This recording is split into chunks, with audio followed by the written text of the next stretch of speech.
I gripped the steering wheel of my rusted Ford F-150 so hard my knuckles turned white. I thought I was driving to my son-in-law Toby house to surprise my daughter Sarah with a basket of organic apples from my small farm. Instead, I found myself parked behind a dense row of hedges staring at a silver Mercedes that shouldn't have been there. It was my wife, Catherine Carr. She had told me explicitly that morning she would be volunteering at the downtown shelter 30 miles away. Yet here she was tucked away at the service entrance of the mansion I had secretly paid the down payment for. My gut twisted, but not with the jealousy of a husband suspecting an affair. It was something darker, a primal instinct screaming that the woman I had shared 40 years with was dangerous. I killed the engine and approached the house not like a visiting father-in-law, but like the construction contractor I used to be silently checking the perimeter. I knew the code to the side garage door because I was the one who installed it.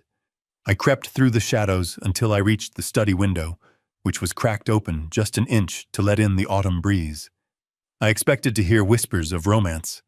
What I heard instead shattered my reality and nearly brought me to my knees. "Has the old man taken the blue pill yet, Toby?" Voice drifted out cold and impatient. "We are running out of time, Catherine. The loan sharks are giving me until Friday." "Don't worry, my love," Catherine's voice replied, sending a shiver of revulsion down my spine. It wasn't the tone of a lover, but of a conspirator. I crush it into his soup every night. He trusts me blindly. He thinks it is just a vitamin supplement. 3 more doses, and his brain will be mush. He won't even remember his own name, let alone who owns the farm. I froze my hand hovering over my chest. They weren't having an affair.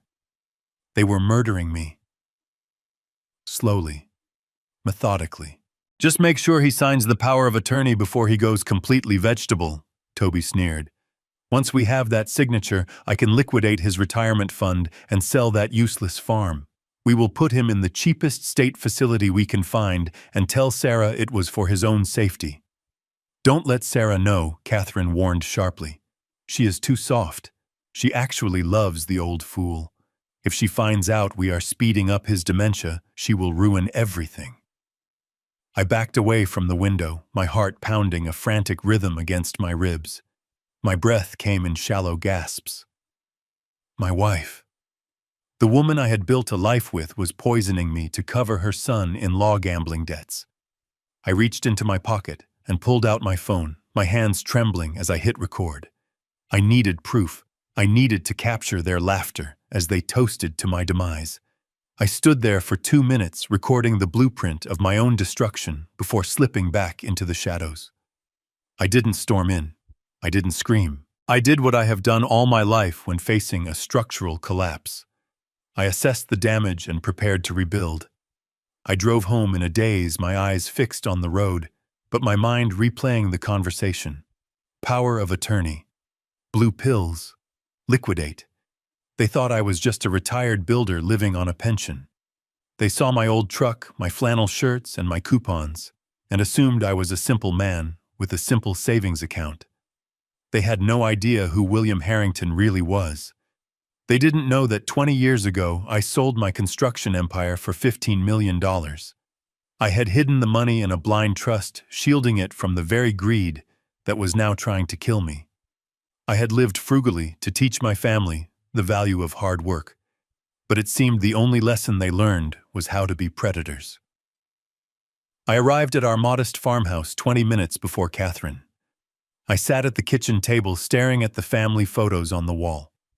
Catherine and I at Niagara Falls. Sarah graduation.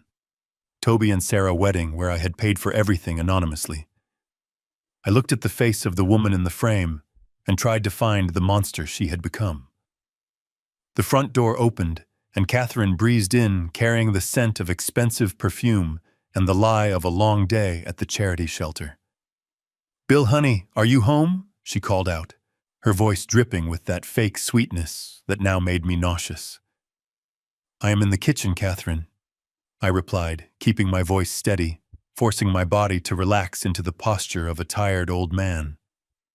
She walked in looking impeccable, not a hair out of place. Oh, you look exhausted, darling. I stopped by the market on the way back from the shelter. I am going to make you your favorite tomato bisque. You need your strength. My strength. She meant she needed me weak enough to sign away my life. I watched her move around the kitchen, the same kitchen where we had raised our daughter.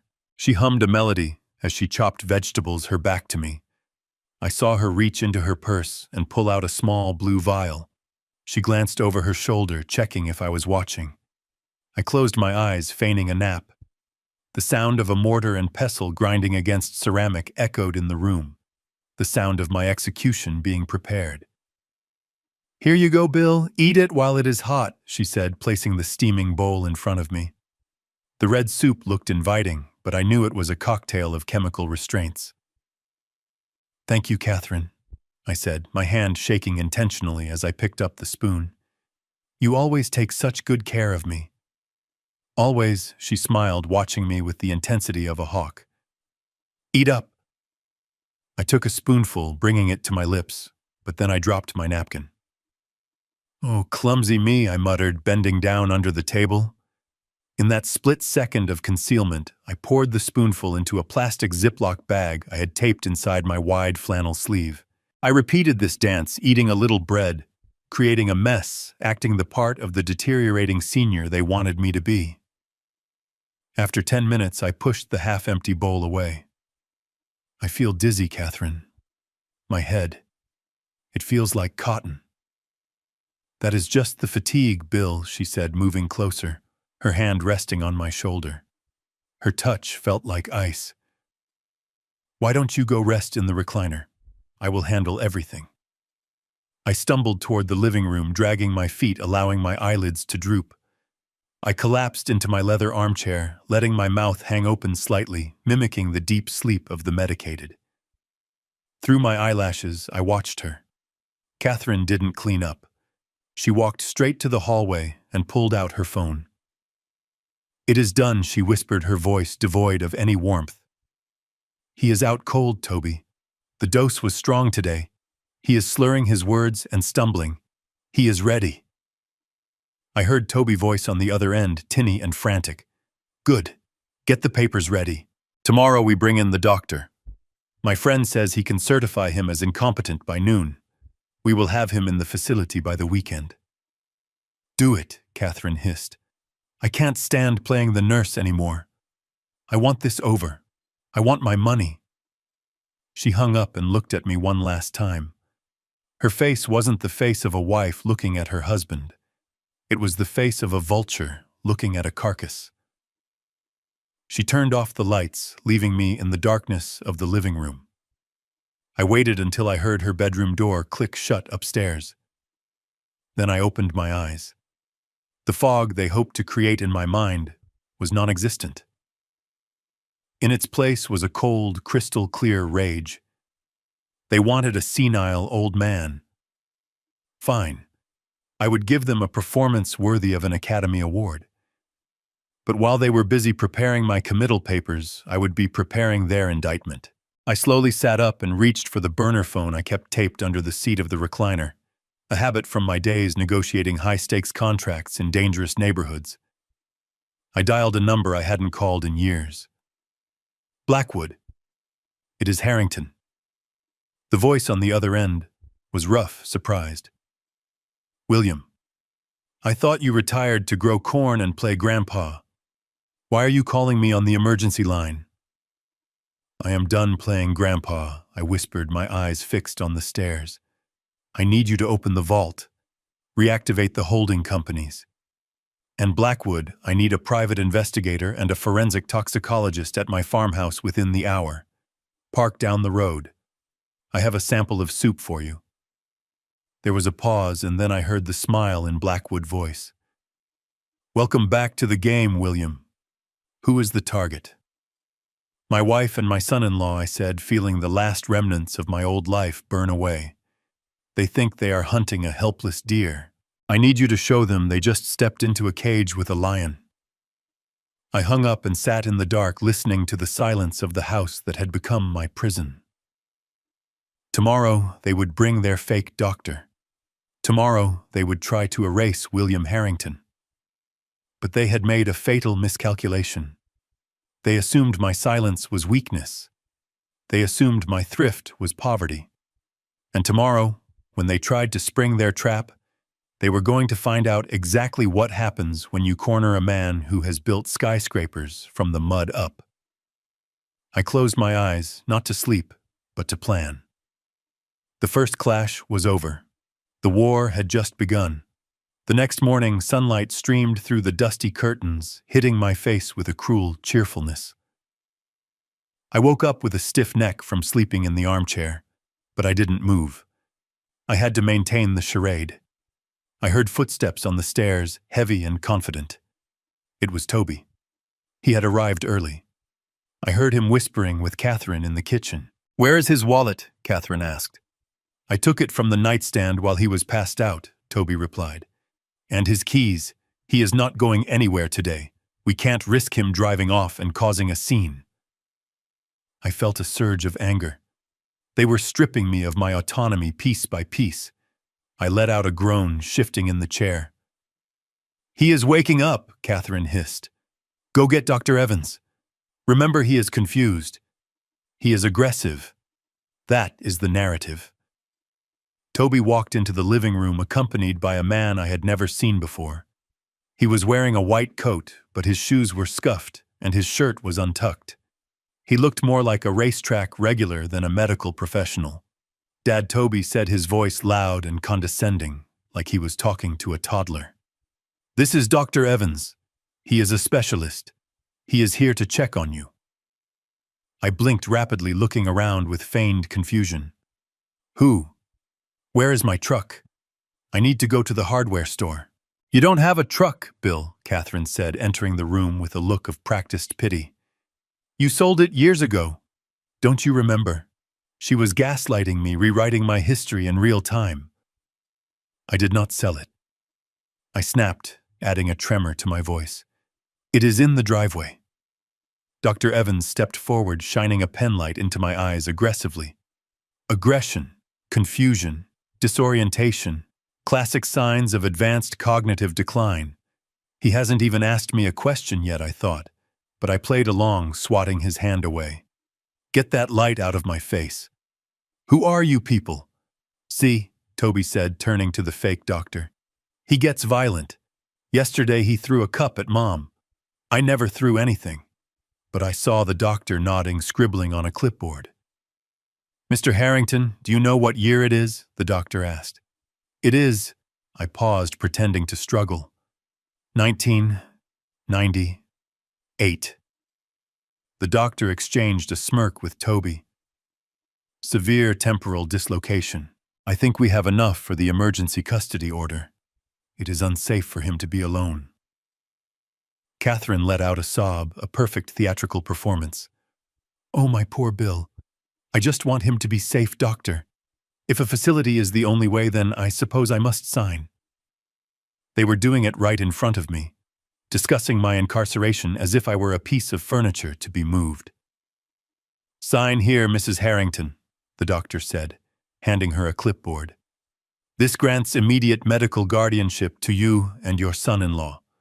We can transport him this afternoon." I watched Catherine sign. Her hand didn't shake. She signed away my freedom with the same ease she signed for a package delivery. "I need to use the bathroom," I mumbled, standing up and swaying intentionally. "Make it quick, old man," Toby muttered under his breath as I passed him. I shuffled to the bathroom and locked the door. I turned on the faucet to mask any noise. I knelt down and reached behind the toilet tank where I had taped the burner phone the night before. I had one text message from Blackwood. Sample confirmed. High levels of benzodiazepines and sedatives. Police report drafted. Financials on Toby Vance ready. He is in the hole for 500 grand to the Kartsev syndicate. Catherine owes 200 grand on credit cards. They are desperate. Do not let them take you. Get out. I stared at the screen. $500,000. Toby wasn't just a gambler. He was a dead man, walking unless he got my money. That explained the rush. That explained the sloppiness. They weren't just greedy, they were terrified. I flushed the toilet and splashed water on my face. I looked at my reflection. The gray hair, the wrinkles, the tired eyes. They saw a victim. I saw a man who had survived recessions, labor strikes, and corporate wars. I wasn't going to a facility. I unlocked the door and stepped out. Toby was waiting in the hallway, his arms crossed, blocking the path to the front door. "Where do you think you're going, Dad?" "Back to the chair. The transport van will be here in an hour." "I need fresh air," I said, my voice raspy. "Just to the porch." "No," Toby said, stepping forward. "You stay put." He reached out to grab my arm. That was his mistake. He thought he was grabbing a frail old man. As his hand closed around my bicep, I didn't pull away. I stepped into him.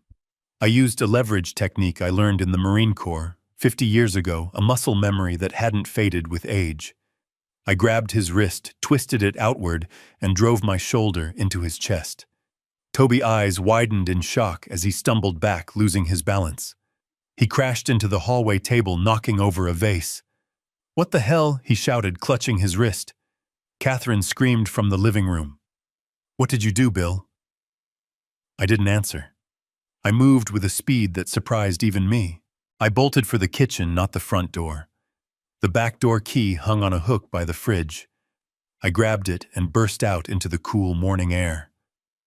"Stop him!" Toby yelled, scrambling to his feet. I ran toward the garage. My truck keys were gone, stolen by Catherine, but I didn't need them. I kept a spare magnetic key hidden inside the rear wheel well. I dropped to my knees, fumbling for the small black box. My fingers brushed against it just as the back door flew open. Two men, large, burly orderlies hired by the fake doctor, were charging across the lawn. "Get him!" Toby screamed from the porch. "Don't let him leave!" I grabbed the key, jammed it into the door lock, and threw myself into the cab. The engine roared to life with a familiar cough and sputter. I threw it into reverse just as one of the orderlies reached the door handle. I slammed on the gas. The truck lurched backward, knocking the man off balance. I spun the wheel, shifting into drive. The metal gate at the end of the driveway was closed. Toby had locked it. He stood on the porch, a smug look returning to his face. "You are trapped, old man," he yelled. I looked at the gate. It was wrought iron decorative installed by a subcontractor Toby had hired 2 years ago. I knew for a fact Toby had pocketed half the budget and used cheap hollow aluminum instead of solid steel. I shifted gears and floored the accelerator. The old Ford engine howled. No, Toby screamed, realizing what I was doing. I hit the gate at 40 miles per hour. The metal screeched and buckled like tin foil. The truck shuddered but broke through the windshield, cracking but holding. I didn't look back. I sped down the country road, leaving my home, my wife, and my former life in a cloud of dust. I drove for an hour, checking my mirrors constantly, until I reached the city limits. I pulled into the underground parking garage of a glass skyscraper that pierced the Chicago skyline. I took the private elevator to the penthouse floor. The doors opened into a sleek, modern lobby. A receptionist looked up, startled by my appearance. A disheveled old man in a flannel shirt with a bleeding cut on his forehead. "Sir, you can't be up here," she started. "Tell Blackwood that Bill Harrington is here," I said, my voice hard as granite. "And get me a scotch." "Neat." A moment later, the double mahogany doors swung open. Arthur Blackwood, the city's most feared corporate attorney, walked out, his arms open. He was wearing a $3,000 suit and a smile that could cut glass. "William," he said, gripping my hand, "you look like hell. I feel like it." I admitted, collapsing onto a leather sofa. Blackwood handed me a tablet. "We have everything. The toxicology report is admissible in court. The investigator has photos of the doctor receiving an envelope of cash from Toby this morning. And we tracked the money. Toby has been embezzling from the construction firm he manages." "The firm I own," I said quietly. "The firm you own anonymously," Blackwood corrected. He has been stealing from you to pay his gambling debts, and now he tried to kill you to cover the hole. I stared at the city below. My daughter Sarah. Does she know? Blackwood's expression softened. We tried to reach her. Catherine got to her first. She told Sarah you had a violent psychotic break and attacked Toby. She told her you are dangerous and missing. Sarah is terrified, Bill. She is signing the commitment papers as next of kin right now because she thinks it is the only way to help you. My heart sank. They had weaponized my daughter Love against me. I need to talk to her. Not yet, Blackwood said firmly. If you go to her now, you are a fugitive madman. We need to flip the script. We need to show her the truth, not just tell her. How? Blackwood pointed to a calendar on the wall. Tomorrow night, the Vanguard Construction Gala. Toby is receiving the Project Manager of the Year award. He thinks the owner of the holding company is finally going to reveal himself and promote him to CEO. I looked at the calendar. It was perfect. The entire industry would be there. The press. My family. Toby is expecting a promotion. I said, a cold smile touching my lips. He is, Blackwood agreed. Let's give him a retirement party instead. I stood up and walked to the floor-to-ceiling window. My reflection ghosted against the glass overlapping with the city I had helped build. Get me a suit, Blackwood, and get the barber. The old man is dead. The chairman is coming back. That night I didn't sleep. I sat in the safe house Blackwood provided, watching the live feed from the hidden cameras in my own home. I saw Catherine pacing the living room, drinking wine straight from the bottle. I saw Toby arguing with someone on the phone, his face sweaty and pale. He is gone, Catherine screamed at him. If he goes to the police, we are finished. He is demented, Toby yelled back. No one will believe him. We just need to find him before he crashes that truck into a tree. We stick to the story. He is sick. He is dangerous. We are the victims. I watched them spin their web of lies tighter and tighter, unaware that the spider was already in the room with them. The next evening, I stood backstage at the grand ballroom of the Ritz-Carlton. I was wearing a charcoal gray bespoke suit that cost more than Toby Carr. My hair was trimmed, my face clean-shaven. I looked 20 years younger and infinitely more dangerous. On the other side of the heavy velvet curtain, I could hear the murmur of the crowd. I heard Toby's voice amplified by the microphone. I want to thank my family, he was saying, his voice thick with false humility. My wife, Sarah, who is my rock, and my mother-in-law, Catherine, who has been a pillar of strength during a very difficult family tragedy. As many of you know, my father-in-law is currently missing, suffering from severe mental health issues. We ask for your prayers. A sympathetic murmur rippled through the crowd. He was using my tragedy to build his brand. And now Toby continued, his voice rising with excitement. It is my distinct honor to welcome the mysterious founder of Harrington Holdings, the man who has mentored me from the shadows.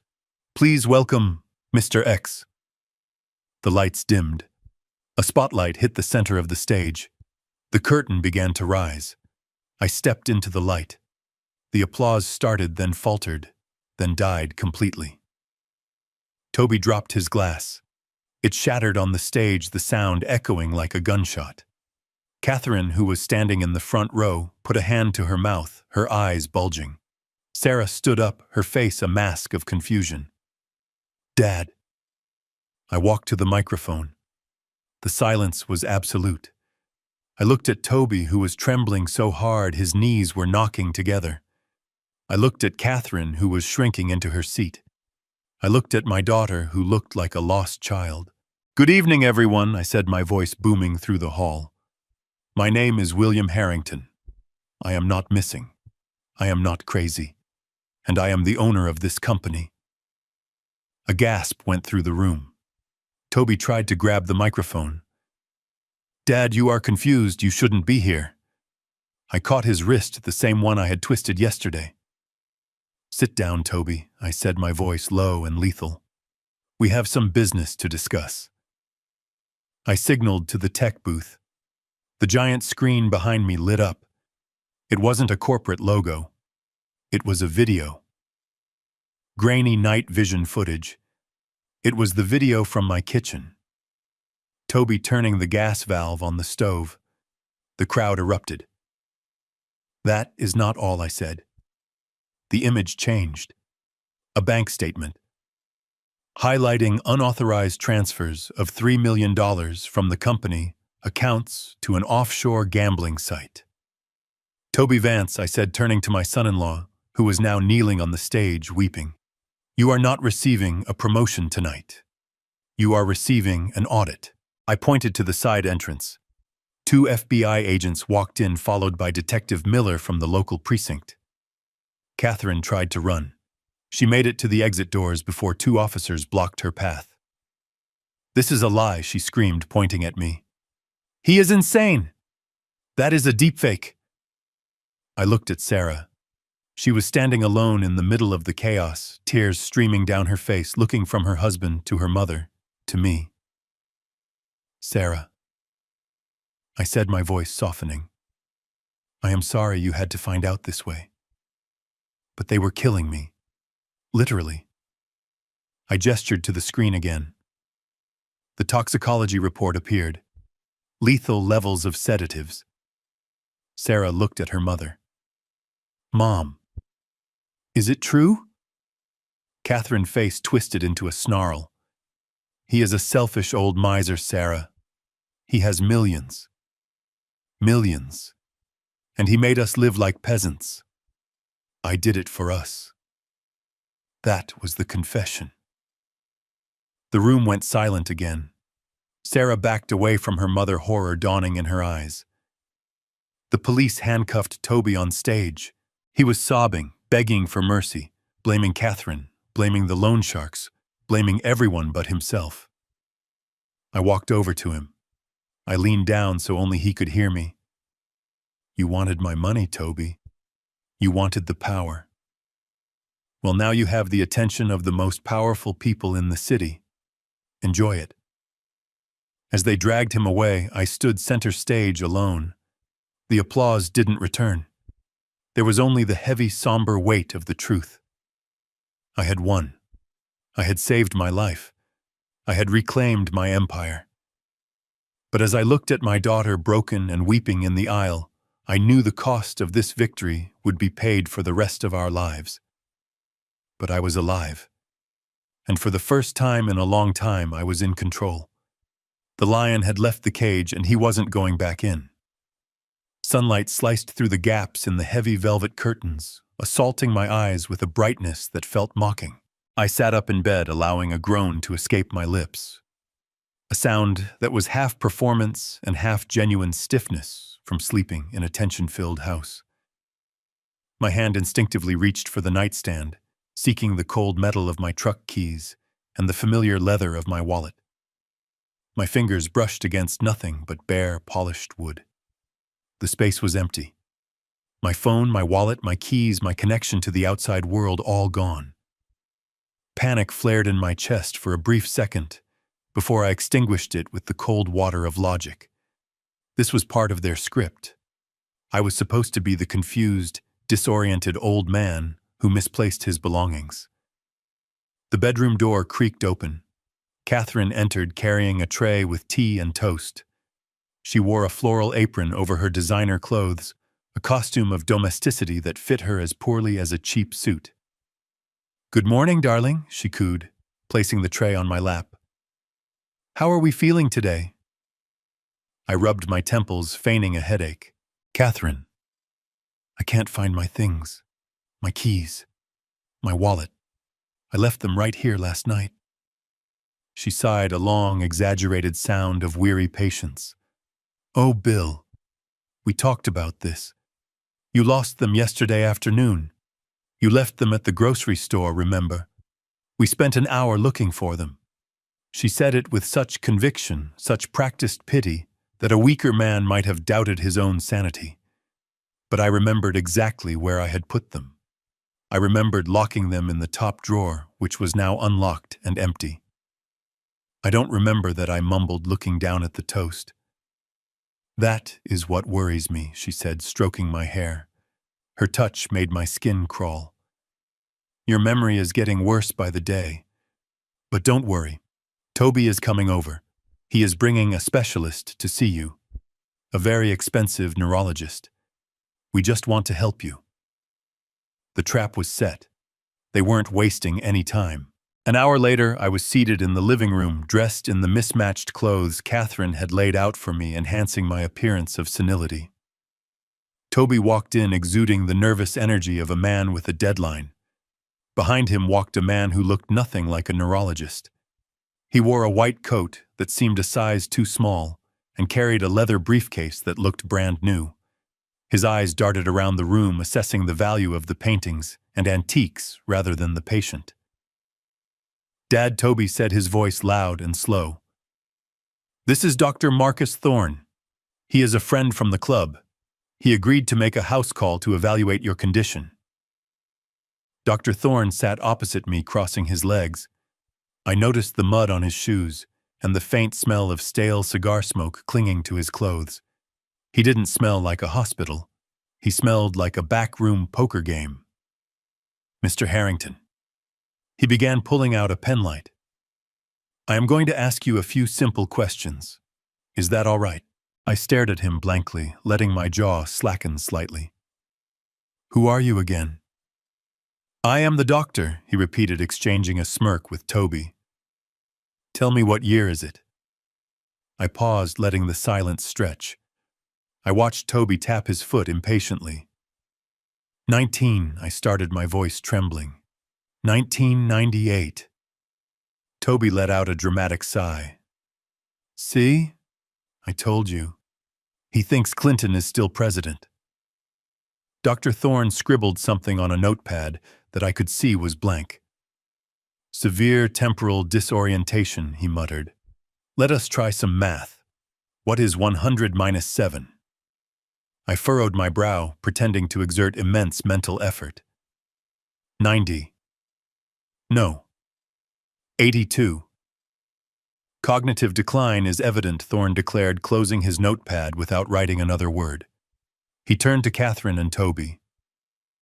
In my professional opinion, Mr. Harrington is suffering from advanced early-onset dementia. He is a danger to himself. He cannot be left alone, and he certainly cannot manage his own affairs. Catherine covered her mouth with her hand, producing a sob that was worthy of a daytime soap opera. Oh God, is it that bad? It is critical, Thorne said gravely. I recommend immediate institutionalization for his own safety. I can sign the necessary paperwork right now to grant you temporary medical and financial guardianship. Do it, Toby said too quickly. We have to protect him. I sat there slumped in the chair, listening to them discuss stripping me of my rights, my freedom, and my dignity. Inside, my mind was racing, cataloging every detail. I looked at the fake doctor name tag. It was crooked. Dr. M. Thorne, Chief of Neurology. I memorized the face. I had seen him before, not at a hospital, but in a photo on Toby's social media from a Las Vegas trip 3 years ago. His name wasn't Thorne. It was something like Mickey or Mike. I am tired, I mumbled, closing my eyes. I want to sleep. Let him rest, Catherine said. The sedative is still working. We can finish the paperwork in the kitchen. They left me alone in the living room, confident that the vegetable in the chair wasn't going anywhere. I heard their footsteps recede down the hallway, followed by the clinking of glasses. They were celebrating early. I waited 5 minutes, then 10. When I heard Toby laughing loudly from the kitchen, I moved. I didn't shuffle. I moved with the silent precision of a hunter. I slipped out of the chair and headed not for the front door, but for the heavy oak door under the stairs that led to the basement storage. This was my domain, the place where I kept my tools, my old blueprints, and my secrets. I descended the stairs silently, avoiding the third step that always creaked. The air down here was cool and smelled of sawdust and oil. I went to the far corner where a heavy workbench stood bolted to the floor. I knelt and felt under the bottom shelf. There was a small latch. I triggered it, and a section of the floorboard popped up. Inside lay my contingency plan. A small fireproof safe. I spun the dial. Left to 32, right to 15, left to 8. The lock clicked open. Inside sat a burner phone fully charged, a stack of cash, and a passport. I grabbed the phone and powered it on. My hands were steady now. The trembling old man was gone. I dialed a number that I knew better than my own social security number. 1 ring. 2 rings. Blackwood, a deep, gravelly voice answered. Arthur. It is Bill, I said, my voice low and hard as steel. The game has started. William Blackwood replied, his tone shifting instantly from professional to alert. Are you safe? For now. They brought in a fake doctor, a poker buddy of Toby named Thorne. They are drawing up guardianship papers as we speak. They think I am senile. I can have a team there in 20 minutes, Blackwood said. No, I ordered. Not yet. I need to tighten the noose. I need you to do 2 things immediately. First, run a full background check on a Marcus Thorne and cross-reference him with Toby Gambling Associates.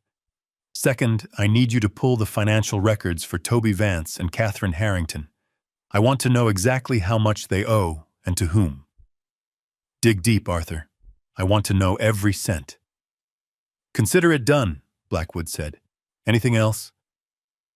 Yes, I said, looking at the plastic bag of soup I had smuggled into my pocket the night before. I have a sample of the food they tried to feed me. I am going to leave it in the mailbox at the end of the lane in 10 minutes. Send a courier. I want a full toxicology screen. If they are poisoning me, I want the science to prove it. I will handle it, Blackwood promised. William, be careful.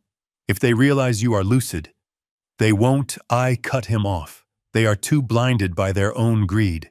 They see what they want to see. I hung up and placed the phone back in the safe. I took a deep breath, inhaling the scent of the basement. This was the foundation. From here, I would tear their world apart, brick by brick. I closed the safe, replaced the floorboard, and ascended the stairs, transforming back into the confused, helpless old man before I even reached the top. They wanted a show. I would give them one they would never forget. The heavy oak door of my bedroom was locked from the outside. I could hear the faint, rhythmic thud of heavy footsteps in the hallway, the hired muscle Toby had brought in to ensure my safety. They thought I was sedated, a crumbling ruin of a man fading into the twilight of dementia. They didn't know I was sitting on the edge of the bed, fully dressed, my mind sharpened by adrenaline and the cold, hard realization of my reality. I needed to reach Sarah. My daughter was the only variable in this equation I couldn't calculate. I had raised her to be kind, to be just. I had paid for her education, walked her down the aisle, and held her hand when she was sick. I refused to believe she was part of this. She was being manipulated, a pawn in Catherine and Toby's twisted game. I had to warn her before she signed anything that would make her an accomplice to my murder. I couldn't use the burner phone for this. If I called her cell from an unknown number, she might not answer, or worse, Toby might be with her monitoring her calls. I needed to hear her voice without the risk of electronic trails leading back to my secret stash in the basement. I moved to the window. It was a second-story drop, but 20 years ago I had built a trellis for Catherine's climbing roses against this very wall. I checked the hallway one last time through the keyhole. The guard was distracted, scrolling on his phone. I opened the window silently. The cold air hit my face, bracing me. I climbed out my boots, finding purchase on the thick, woody vines. The thorns tore at my hands and flannel shirt, drawing blood, but I didn't feel the pain. I only felt the ticking clock of my own survival. I reached the ground and melted into the shadows of the garden I had planted, moving away from the house toward the main road. There was a payphone at the old gas station, a mile down the road, a relic from a bygone era that, like me, society had deemed obsolete. I walked briskly, keeping to the tree line, my breath forming clouds in the crisp air. When I reached the booth, I fumbled for change with trembling fingers, dropping a quarter into the slot. I dialed Sarah's direct line at the library where she worked. 1 ring. 2. Sarah Vance speaking. Her voice answered, professional and soft. Sarah? I exhaled, leaning my forehead against the cold glass of the booth. It's Dad. There was a silence on the other end, heavy and immediate. It wasn't the silence of surprise. It was the silence of judgment. Dad, she said, her tone shifting from professional to icy. Where are you? Mom said you were resting. She said you were sedated. I am not sedated, Sarah. I am not sick, I said, urgency creeping into my voice. You have to listen to me. Toby and your mother, they are lying to you. They brought in a fake doctor. They are trying to... Stop it! She cut me off. Her voice trembling with a mix of anger and fear. Just stop. Mom told me everything. I froze. What did she tell you? She told me about this morning, Sarah cried. She sent me the pictures, Dad. The bruises on her arms. She said you attacked her. She said you were screaming about people stealing your money, about conspiracies. She said you didn't even recognize her. My stomach dropped. Catherine. She had painted bruises on herself. She had staged a domestic assault to validate the narrative of my insanity. It was a masterstroke of evil. Sarah, I never touched her. I pleaded, my grip on the receiver tightening. I have never raised a hand to your mother in 40 years. You know me. You know who I am. I thought I did, Sarah replied, and I could hear the tears in her voice. But Toby says the dementia is making you paranoid and violent. He says it's the frontal lobe deteriorating. That's why you're making up these stories about them hurting you. It's projection, Dad. Toby is a liar, I growled. He is drowning in debt, Sarah. That's why they are doing this. They need my money. Money, what money? Sarah snapped. You live on a pension, Dad. You drive a 20-year-old truck. We are the ones supporting you. Toby has been paying your property taxes for years. He told me. The lie was so total, so complete, it took the wind out of me. Toby claiming credit for my charity. Toby, the man who was stealing from my company, claiming to support me. Sarah, please, I whispered, feeling a tear trace a hot path down my cold cheek. I am begging you. Do not sign anything. If they bring you papers for guardianship, for power of attorney, do not sign them. Come see me. Look me in the eyes. I can't, she said, her voice cold and distant now. Toby says it's not safe. He says you're unstable. He advised me to keep my distance until you're stabilized in the facility. I think he's right. I think you need help. Sarah, goodbye, Dad. Please just go back to the house. Don't make this harder than it has to be. The line went dead. I stood there for a long time listening to the dial tone. It sounded like a flatline. My daughter, my little girl, was gone. They had taken her from me not by force but by twisting her love and trust against me. They had isolated me completely. In her eyes, I was no longer her father. I was a dangerous, confused burden that needed to be managed. I hung up the phone slowly. I was alone. Truly, completely alone. The house on the hill wasn't a home anymore. It was a nest of vipers, and now they had turned my own blood against me. I turned to leave the booth, intending to disappear into the woods to formulate a new plan, when the burner phone in my pocket vibrated against my hip. I pulled it out. It was Blackwood.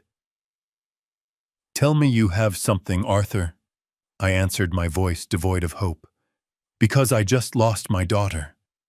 I have more than something, William. Blackwood's voice came through sharp and urgent. My investigators just finished the deep dive into Toby's financials. It's worse than we thought. How bad? It's catastrophic, Blackwood said. Toby isn't just a casual gambler. He's in deep with the Kartsev Syndicate, a Russian loan shark operation out of Chicago. He owes them $500,000, William. Principal and interest. $500,000. I repeated the number, staggering me. That's not all, Blackwood continued. Catherine. She's been living a double life. The charity work, it's a cover. She's been frequenting underground high-stakes bridge clubs. She's leveraged herself to the hilt. She has maxed out 5 credit cards in your name, cards you didn't know existed, and she pawned her jewelry months ago. The diamonds she wears, high-grade fakes. She owes over $200,000. $700,000. That was the price of my life. They are desperate, William, Blackwood warned. I got word from a contact in the precinct. A Toby Vance took out a massive life insurance policy on you 3 months ago. Double indemnity for accidental death. They don't just want to institutionalize me. I realized the cold truth settling in my bones. The nursing home is just a holding cell. They need me dead. They have a deadline, Blackwood said. Our intel says the Kartsev syndicate gave Toby a grace period. It ends in 7 days. If he doesn't pay up by next Friday, he's a dead man. He needs access to your assets immediately. 7 days, I whispered. You have to get out of there, William. Now. They won't wait for the courts. If they can't get the power of attorney signed voluntarily, they will stage an accident. You are in imminent danger. I know, I said, looking back toward the house on the hill, where the lights were just starting to flicker on in the dusk. But I'm not running, Arthur. Not yet. William, don't be a fool. You have the money. You have the power. Come to the city. No, I said, my voice hardening into steel. They took my daughter. They tried to take my mind. If I run now, I'm just a victim. I need to be the executioner. What are you going to do? I'm going back, I said. They need a signature, I'll give them a signature. But it won't be on a power of attorney. William, get the papers ready, Arthur. Prepare the foreclosure on Toby's loans. Buy his debt, every cent of it. I want to own him. And dig up everything you can on that fake doctor. I want his license, his history, his vices. I want enough dirt to bury him. Consider it done, Blackwood said, his tone shifting from concern to professional lethality. But watch your back. You are sleeping with sharks. Sharks eat because they are hungry, I said, hanging up the phone. These two, they are just parasites, and I'm about to become the poison. I stepped out of the phone booth and into the gathering dark. I wasn't the confused old man anymore. I wasn't the heartbroken father. I was the contractor who knew how to demolish a rotting structure so that something new could be built on the ashes. I started the long walk back to the house, ready to play my part in their final act. The silence of the farmhouse was usually a comfort, a heavy blanket of peace that settled over the fields at night. But tonight, the silence was a predator. I lay in my bed, my eyes adjusted to the darkness, listening to the house settle. The digital clock on the nightstand read 2 a.m. Outside, the Chicago winter was howling, a relentless wind that rattled the siding and promised a temperature well below freezing. Inside, it should have been 68 degrees. It wasn't. I felt the drop in temperature before I saw it. The gentle hum of the furnace, a sound that had been the heartbeat of this house for 20 years, abruptly cut out. It wasn't a cycle ending. It was a manual shutoff. I lay still, my breath beginning to mist in the air above me. A few minutes later, my bedroom door creaked open. Through the slit of my eyelids, I saw a silhouette. It was Catherine. She moved with a stealth I didn't know she possessed.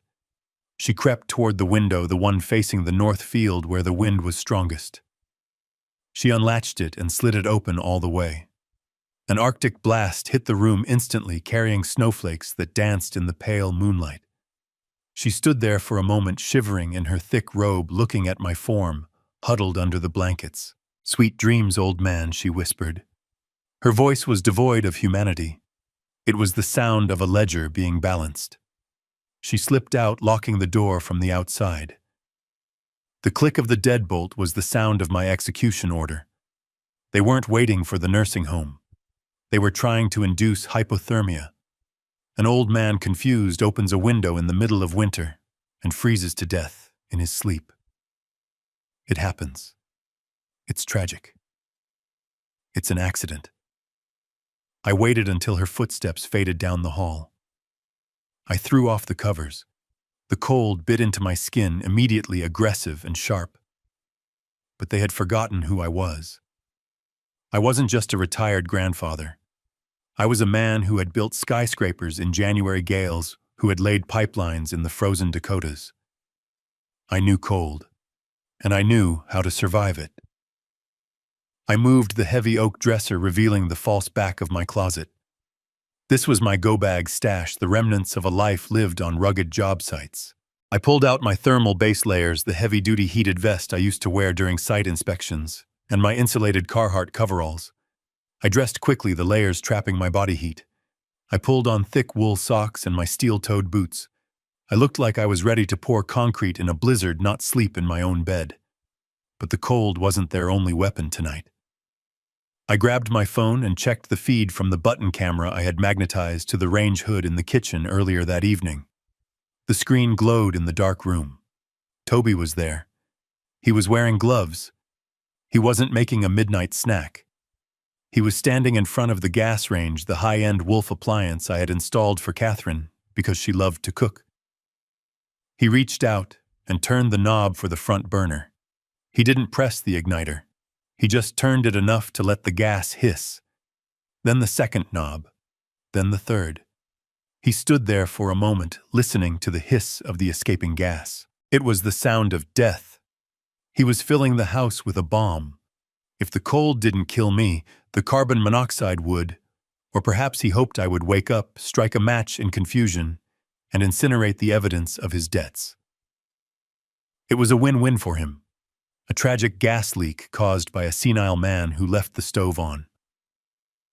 I watched his face on the small screen. It was illuminated by the blue light of the digital clock on the oven. He looked sweaty, pale, terrified. He looked like a rat cornered by a cat. I stared at that face, and a memory hit me so hard it almost knocked the wind out of me. 7 years ago. Toby sat in my office weeping. He was just a boy, then fresh out of college, dating Sarah. He had confessed to me that he was $80,000 in debt from student loans and bad credit cards. He said he couldn't marry Sarah with that weight on his shoulders. He wanted to be a man worthy of her. I believed him. I saw a young man who wanted to build a future. That afternoon, I wrote a cashier's check for $80,000. I paid off every cent. I did it anonymously through a shell company, so he would never feel indebted to me, so he could stand tall at the altar. I thought I was investing in my daughter's happiness. I looked at the screen at the man turning the gas valve. I hadn't invested in her happiness. I had financed a monster. I had paid for the suit he wore to marry her. I had paid for the peace of mind that allowed him to gamble away $500,000. My kindness hadn't saved him. It had enabled him to become this. I put the phone in my pocket and reached back into my stash. I pulled out the industrial respirator mask I kept for asbestos removal jobs. I strapped it on the rubber seal tight against my face, the filters heavy and reassuring. I looked like a figure from a dystopian nightmare standing in the freezing dark of my bedroom, watching my family try to kill me. The smell of rotten eggs mercaptan began to seep under the door. The gas was rising. I didn't panic. I moved to the window Catherine had opened. The fresh air was my lifeline. I sat in the armchair by the window, the freezing wind buffering against my insulated suit, the mask filtering out the poison seeping from the hallway. I was an astronaut on a hostile planet. I sat there for hours watching the camera feed. Toby had gone back to the living room. He and Catherine were huddled on the sofa, wrapped in blankets, wearing coats. They had cracked the patio door just enough to keep themselves safe while the gas pooled upstairs, where heat and gas naturally rises. They were whispering. I adjusted the audio gain on the camera feed, pressing the earbud deep into my ear. "He is not making any noise," Toby whispered, his voice shaking. "Do you think he is dead yet?" "He has to be. Catherine replied, taking a swig from a flask. It is 10 degrees in there.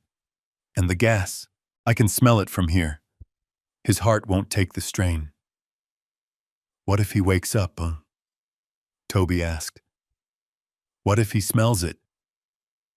He won't. Catherine snapped. The sedatives I gave him were enough to knock out a horse. He will drift off from the cold and never wake up. It is painless. It is mercy, really. Mercy. She called murder mercy. They sat in silence for a long time, listening for the thud of a body or the gasp of a dying man. I gave them neither.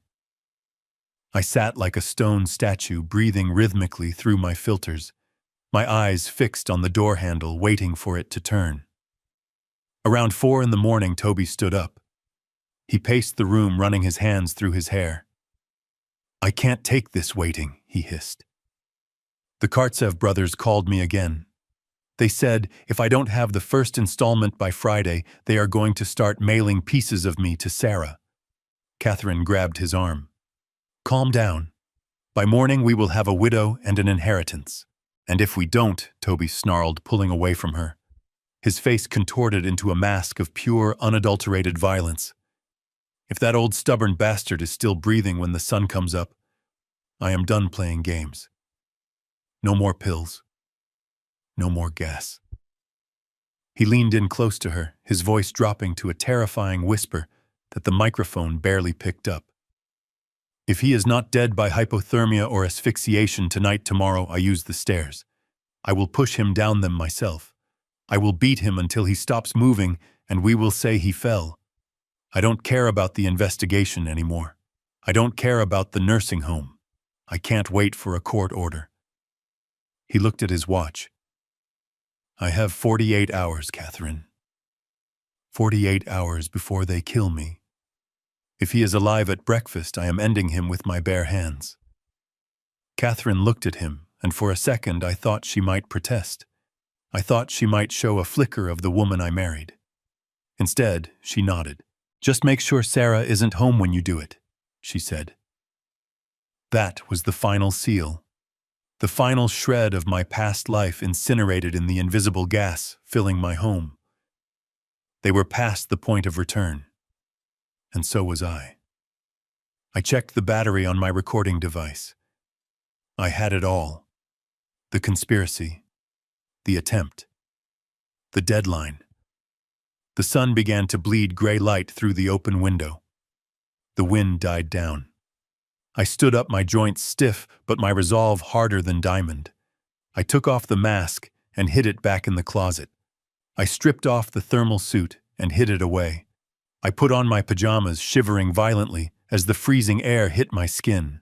I needed to look like a victim one last time. I sat on the edge of the bed, creating the tableau they expected. A confused, freezing old man who had miraculously survived the night. I heard the gas shut off downstairs. They were airing out the house before discovering me. The lock clicked. The door opened. Toby stood there, a tire iron in his hand, hidden behind his leg. He looked at me, his eyes wide with shock and disappointment that I was sitting upright. Dad, he stammered. You are awake. I looked at him, letting my teeth chatter, letting my body shake. Cold, I whispered. So cold. Toby looked at the open window, then at me. A look of pure hatred crossed his face. He tightened his grip on the tire iron. He was calculating the distance. He was deciding if he should do it right now. But then Sarah's voice echoed from the driveway. Mom, Toby. I am here to pick up some clothes. Toby flinched. He shoved the tire iron into his waistband and covered it with his jacket. He forced a smile that looked like a rictus of pain. Sarah is here, he said, his voice tight. You got lucky, old man. Get dressed. We are going for a ride. I looked at him, and for the first time I didn't drop my gaze. I looked straight into his eyes, and I let a fraction of the real Bill Harrington show through. A ride. I repeated, my voice steady. Good. I have some places I need to be." He frowned, sensing the change but unable to place it. He didn't know that the man he was looking at wasn't a victim. He was a witness, a judge, and very soon, an executioner.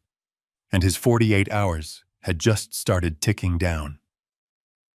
Sarah walked back to her car, her face a mask of worry and confusion, believing Toby lie that he was taking me to a specialized memory care unit for an assessment. I watched her go, a knot tightening in my stomach. She was innocent in this, a victim of her own trust, just as I had been. As soon as her car disappeared down the long driveway, the mask dropped completely from Toby's face. He pulled out his phone and barked a single command. "Bring the van around." A white windowless cargo van that had been idling down the road roared up the driveway. It didn't look like a medical transport. It looked like a vehicle used to make problems disappear. The side door slid open and 2 men stepped out. They wore scrubs that were too tight across their chests, but they moved with the swagger of alley brawlers, not nurses. One had a tattoo of a spider web creeping up his neck, barely concealed by his collar. "Put him in the back," Toby ordered, pointing at me with the tire iron he had pulled back out. "And make sure he stays sedated. I don't care if you have to break his jaw to keep him quiet. Just get him to the facility." The facility. I knew exactly what kind of place he meant. It would be a warehouse for the dying, a place with no cameras and paid-off staff where an old man could succumb to his injuries without an autopsy. The larger of the 2 men stepped onto the porch, his boots heavy on the wood. "Come on, Grandpa," he sneered, reaching out with a hand the size of a shovel. "Do not make this hard." I stood my ground, shivering in my thin pajamas, but my feet were planted shoulder-width apart. The cold morning air filled my lungs, sharpening my senses. For 40 years I had been Bill the builder, Bill the husband, Bill the father. But before that, in the humid jungles of a war long forgotten, I had been Sergeant Harrington. They say you lose your edge with age, but you never lose the instinct for survival. The man reached for my shoulder, expecting frail bones and compliance. As his fingers dug into my shirt, I didn't pull away. I stepped in. I grabbed his pinky and ring finger in a vice grip, twisting them back toward his wrist, with a snap that echoed like a dry branch breaking. He howled, dropping to his knees. Before his partner could react, I drove the heel of my boot into the first man's knee. The joint gave way with a sickening crunch. He collapsed onto the porch, writhing in agony. The second man froze his eyes wide. He looked from his partner to me, trying to reconcile the image of the senile old man with the violence he had just witnessed. "What are you waiting for? Get him!" Toby screamed, backing away, his face losing all its color. The second man lunged, pulling a taser from his belt. I didn't wait. I grabbed a heavy ceramic planter from the porch railing. Catherine favorite azaleas, and swung it with every ounce of strength I had left. It connected with the side of his head, shattering on impact. He dropped like a stone, the taser skittering across the floorboards. I looked at Toby. He was alone now, standing between me and freedom. He raised the tire iron, his hands shaking violently. "Stay back," he yelled, his voice cracking. "I will kill you myself. You don't have the guts, Toby." I said, my voice low and steady, the voice of a man who had stared down union bosses and mafia extortionists. "You are a parasite, and parasites can't survive without a host." I took a step toward him. He flinched, swinging the iron wildly. It missed me by a foot. I didn't fight him. I didn't have to. I simply sprinted past him, jumping off the porch railing and landing in the frost-covered grass. I ran for the garage. My lungs burned, my old knees protested, but I felt more alive than I had in a decade. I reached the side door and punched in the code. The door slid up. There it was. My 1998 Ford F-150. Rusty, dented, and faithful. Catherine hated it. She begged me to sell it every year. But I kept it because it was the only thing in this life that was exactly what it appeared to be. Tough. Reliable. Unbreakable. I grabbed the magnetic key from the wheel while my fingers numb from the cold. I threw the door open and slid onto the cracked leather seat. I jammed the key into the ignition. The engine turned over once, twice, and then roared to life, a defiant growl that shook the dust from the rafters. I threw it into reverse and peeled out of the garage tires, spinning on the gravel. I spun the wheel facing the long driveway that led to the main road. And there was Toby. He had run to the main gate, the massive wrought iron barrier that marked the entrance to the estate. He slammed it shut and threw the heavy bolt, locking it. I stood behind it, panting, holding up the keys with a triumphant sneer. "You are not going anywhere, old man," he screamed. "That is solid steel. You will crush yourself." I stopped the truck 50 yards away. I revved the engine, staring at the gate. To anyone else, it looked like an impenetrable fortress, but I looked at it with the eyes of a master contractor. I remembered the day that gate was installed 3 years ago. I had given Toby a budget of $20,000 to install a high-security reinforced steel gate. I remembered reviewing the invoices later and noticing discrepancies. I remembered inspecting the welds one night and realizing they were sloppy. Toby had pocketed $15,000 and installed a hollow aluminum decorative gate that looked like steel but had the structural integrity of a soda can. He had cheated me to pay a gambling debt, and now that cheat was going to be his undoing. I shifted the truck into low gear. I gripped the wheel. "Bet on the wrong horse, Toby," I whispered. I slammed my foot onto the accelerator. The truck surged forward, picking up speed. 20 miles per hour. 30, 40. Toby's smile vanished. He realized too late that I wasn't bluffing. He scrambled out of the way, diving into the hedges, just as the chrome bumper of my Ford made contact. The sound was deafening, not a metallic clang, but a screeching tear as the hollow aluminum buckled instantly. The gate flew off its hinges, twisting into a pretzel of scrap metal. The truck shuddered violently, the windshield spider-webbing, but the heavy steel frame of the old pickup held true. I plowed through the wreckage, sending pieces of Toby cheap gate flying into the air like confetti. I didn't slow down. I hit the asphalt of the main road and turned left toward the city, leaving the ruins of my prison behind me. I drove for an hour, my eyes constantly checking the rearview mirror for police lights or black SUVs, but the road remained empty. I reached the city limits as the morning commute began blending my battered truck into the sea of traffic. I navigated the familiar streets of downtown Chicago, driving toward the steel and glass spire that housed the headquarters of Blackwood and Associates. I pulled into the underground VIP garage using a code that hadn't changed in 20 years. The valet, a young man who looked like he had never seen a speck of dirt in his life, stared at my truck with open-mouth horror. Oil was dripping from the undercarriage, and the front bumper was hanging by a single bolt. "Sir, you cannot park that here," he started, stepping forward. I opened the door and stepped out.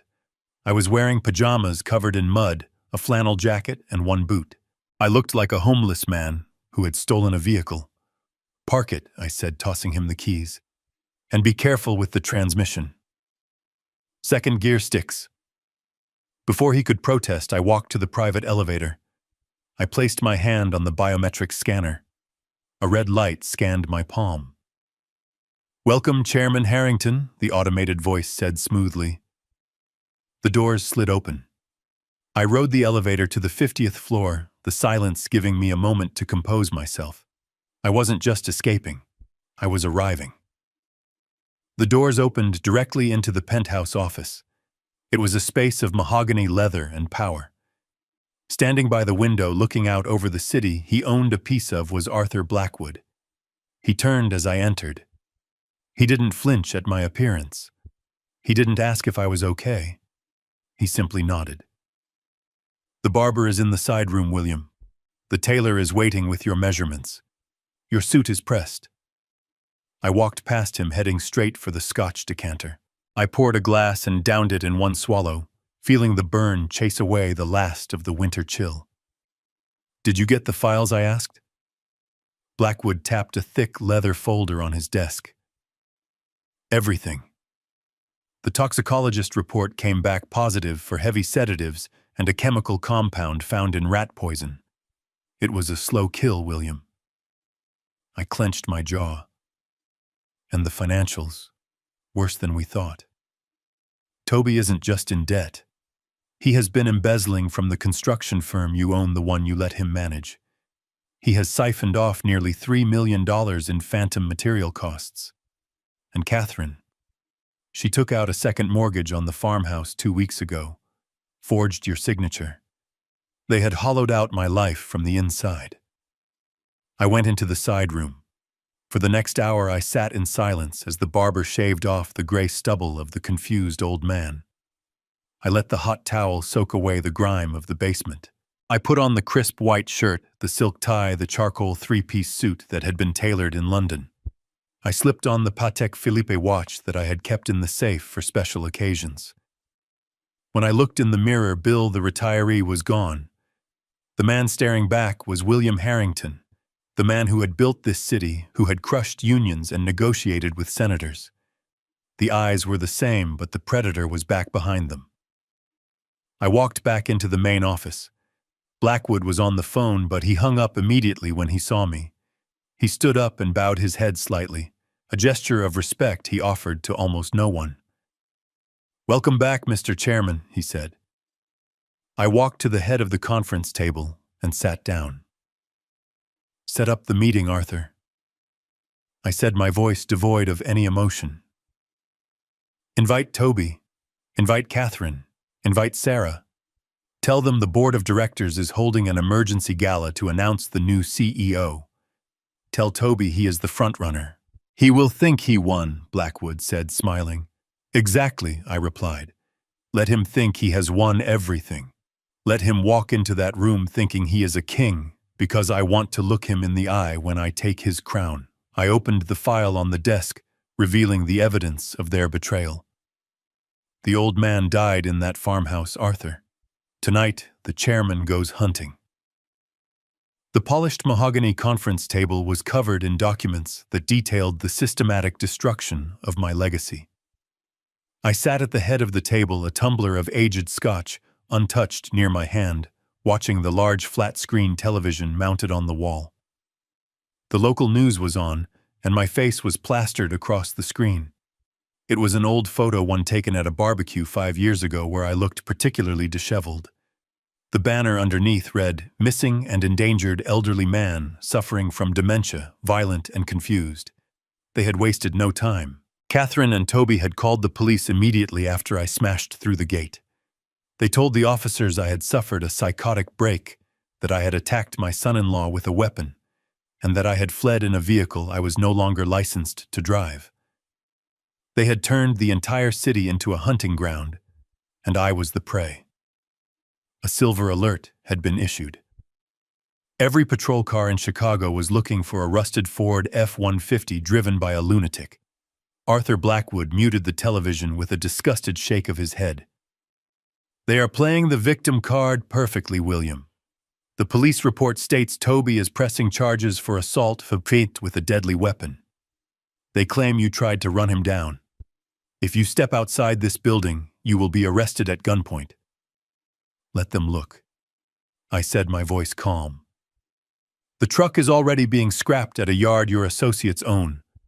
The old man they are looking for doesn't exist anymore." I turned my attention back to the files spread out before me. Blackwood's forensic accountants had been busy. What they found wasn't just negligence. It was grand larceny on an industrial scale. I picked up a stack of invoices marked Vanguard Construction.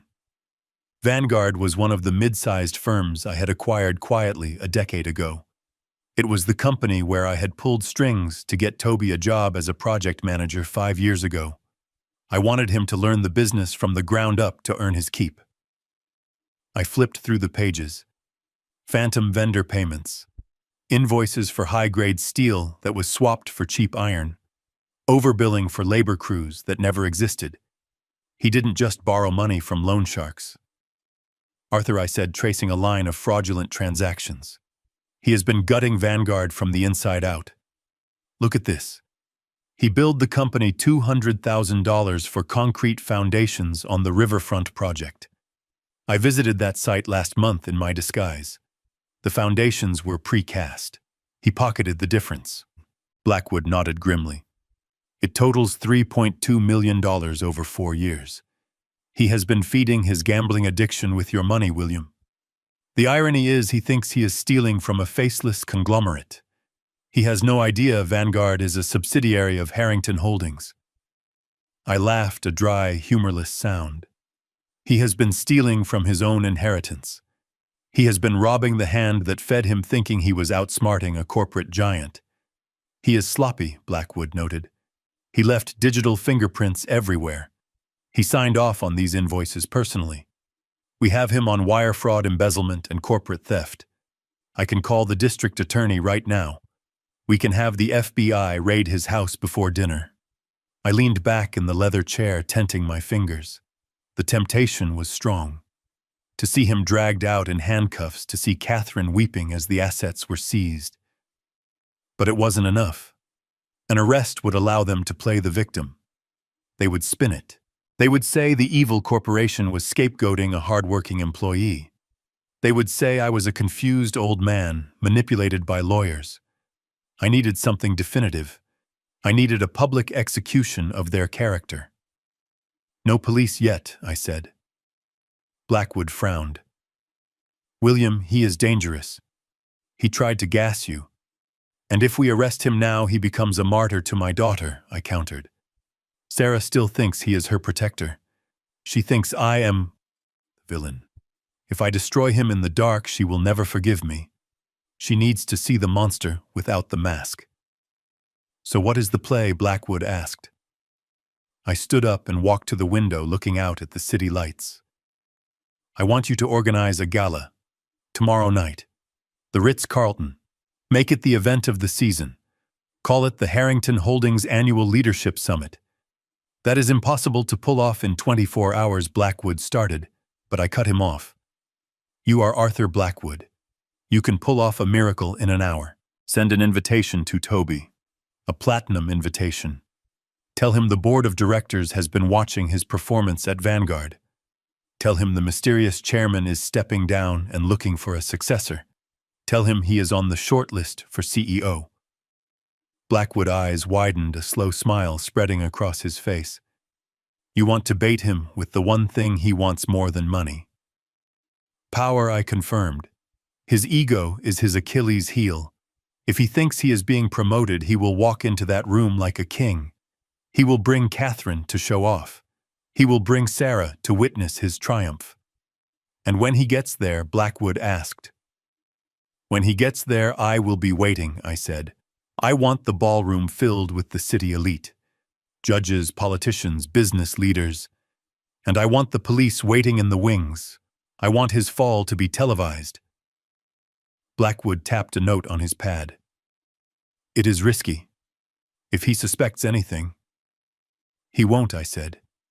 He thinks I am a fugitive shivering in a ditch somewhere. He thinks he has won. He is arrogant, Arthur, and arrogance blinds you faster than bleach. Make the call I ordered. Tell him the chairman requests his presence. Tell him to wear a tuxedo. Blackwood picked up the phone and began barking orders to his staff. I turned back to the table, but my eyes were drawn to the tablet sitting on the side. It was linked to the hidden camera system in my farmhouse. I picked it up. The feed was grainy but clear enough.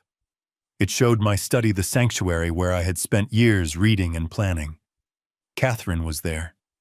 She wasn't the composed, grieving wife she played for the police. She was a hurricane of rage. She held a crowbar in her manicured hands. The room was destroyed. Books were torn from the shelves, lying in heaps on the floor. The landscape paintings I loved were slashed. She was looking for something. She moved to the wall behind the desk, swinging the crowbar with a strength born of desperation. Plaster and drywall exploded. She was looking for the wall safe. She knew I kept one, though I had never given her the combination. I watched her pry the safe door open, her face twisted in a rictus of greed. She expected to find cash. She expected to find bearer bonds or gold. She reached inside, her hand scrabbling in the dark metal box. She pulled out a single envelope. I watched her tear it open, her hands shaking. She pulled out the contents. It wasn't money. It was a stack of photos. Photos of her meeting her lover at the motel. Photos of her entering the underground casino. And a letter. I knew what the letter said because I had written it 10 years ago, just after I retired. It was a letter to my wife meant to be read after my natural death. It detailed my love for her, my gratitude, and the location of the trust fund that would take care of her for the rest of her life. But I had replaced that letter this morning, just before I escaped. I watched her read the new note. I saw her face go pale, then red.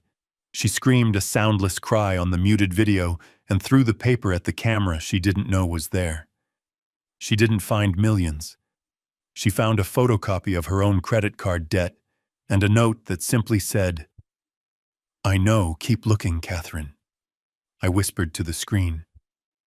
"Tear the house down. Burn it to the ground. You won't find a penny. The only thing you are going to find in that house is the evidence that will send you to prison." She fell to her knees amidst the rubble of my study, weeping. Not tears of remorse, but tears of a thief who realizes the vault is empty. I turned off the tablet. I didn't need to watch anymore. They were cornered rats, starving and vicious. Tomorrow night I would put them out of their misery. I looked at Blackwood, who had finished his call. "It is done," he said. Toby accepted. He sounded like he won the lottery. "He is bringing the whole family." "Excellent," I said, buttoning my jacket. "Where are you going?" Blackwood asked. "You need to rest. You look like you have gone 12 rounds. "I am going to the site," I said. "The site.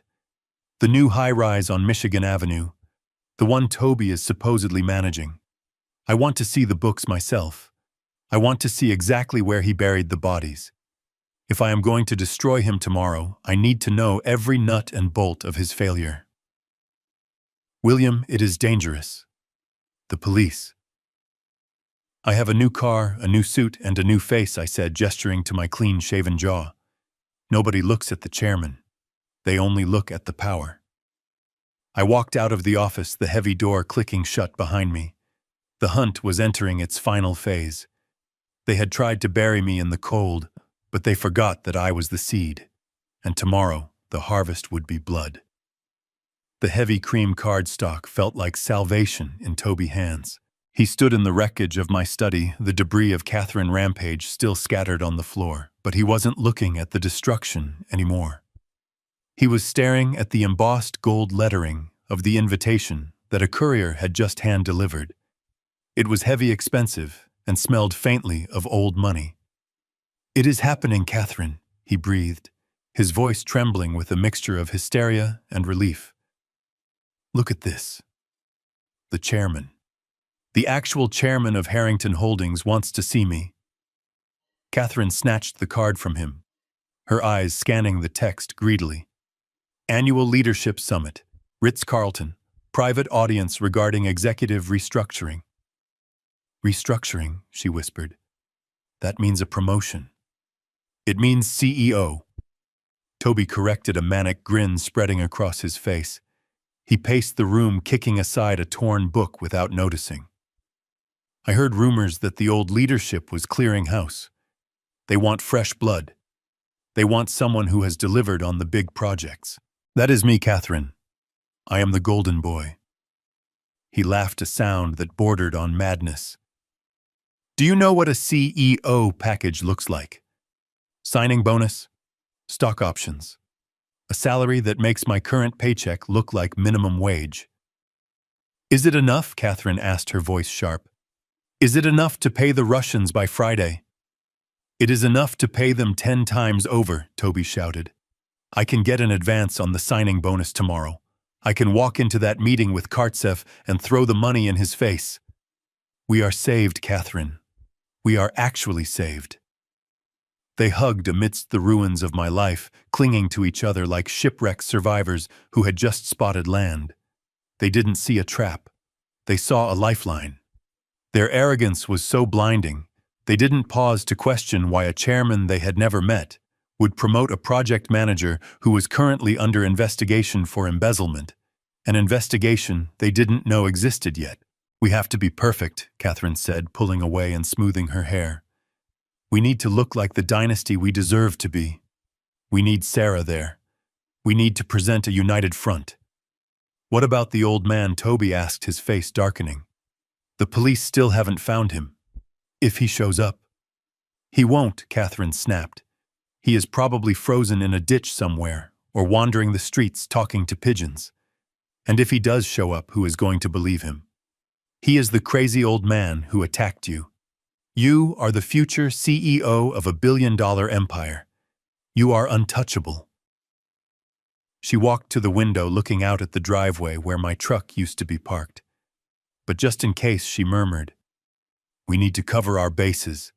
If the press is there, they might ask about him. We need a paper trail of concern." She pulled out her phone. I watched from the hidden camera feed in Blackwood office as she dialed my number. I picked up my burner phone not to answer, but to watch the call come in. I let it go to voicemail. On the screen, I watched her face transform. The sneer vanished. Her eyes softened into a practiced mask of worry. Her voice dropped an octave, becoming trembling and tearful. "Bill, honey, please pick up. I am so worried about you. It has been 2 days. I don't know where you are or if you are warm. Please just come home. We are not angry. We just want you safe." She paused for effect, wiping away a non-existent tear. "There is big news, Bill. Toby is being honored tonight. The company is giving him a huge promotion. It is everything we dreamed of for him. We have to be there to support him. You have to be there. We need to be proud of him together.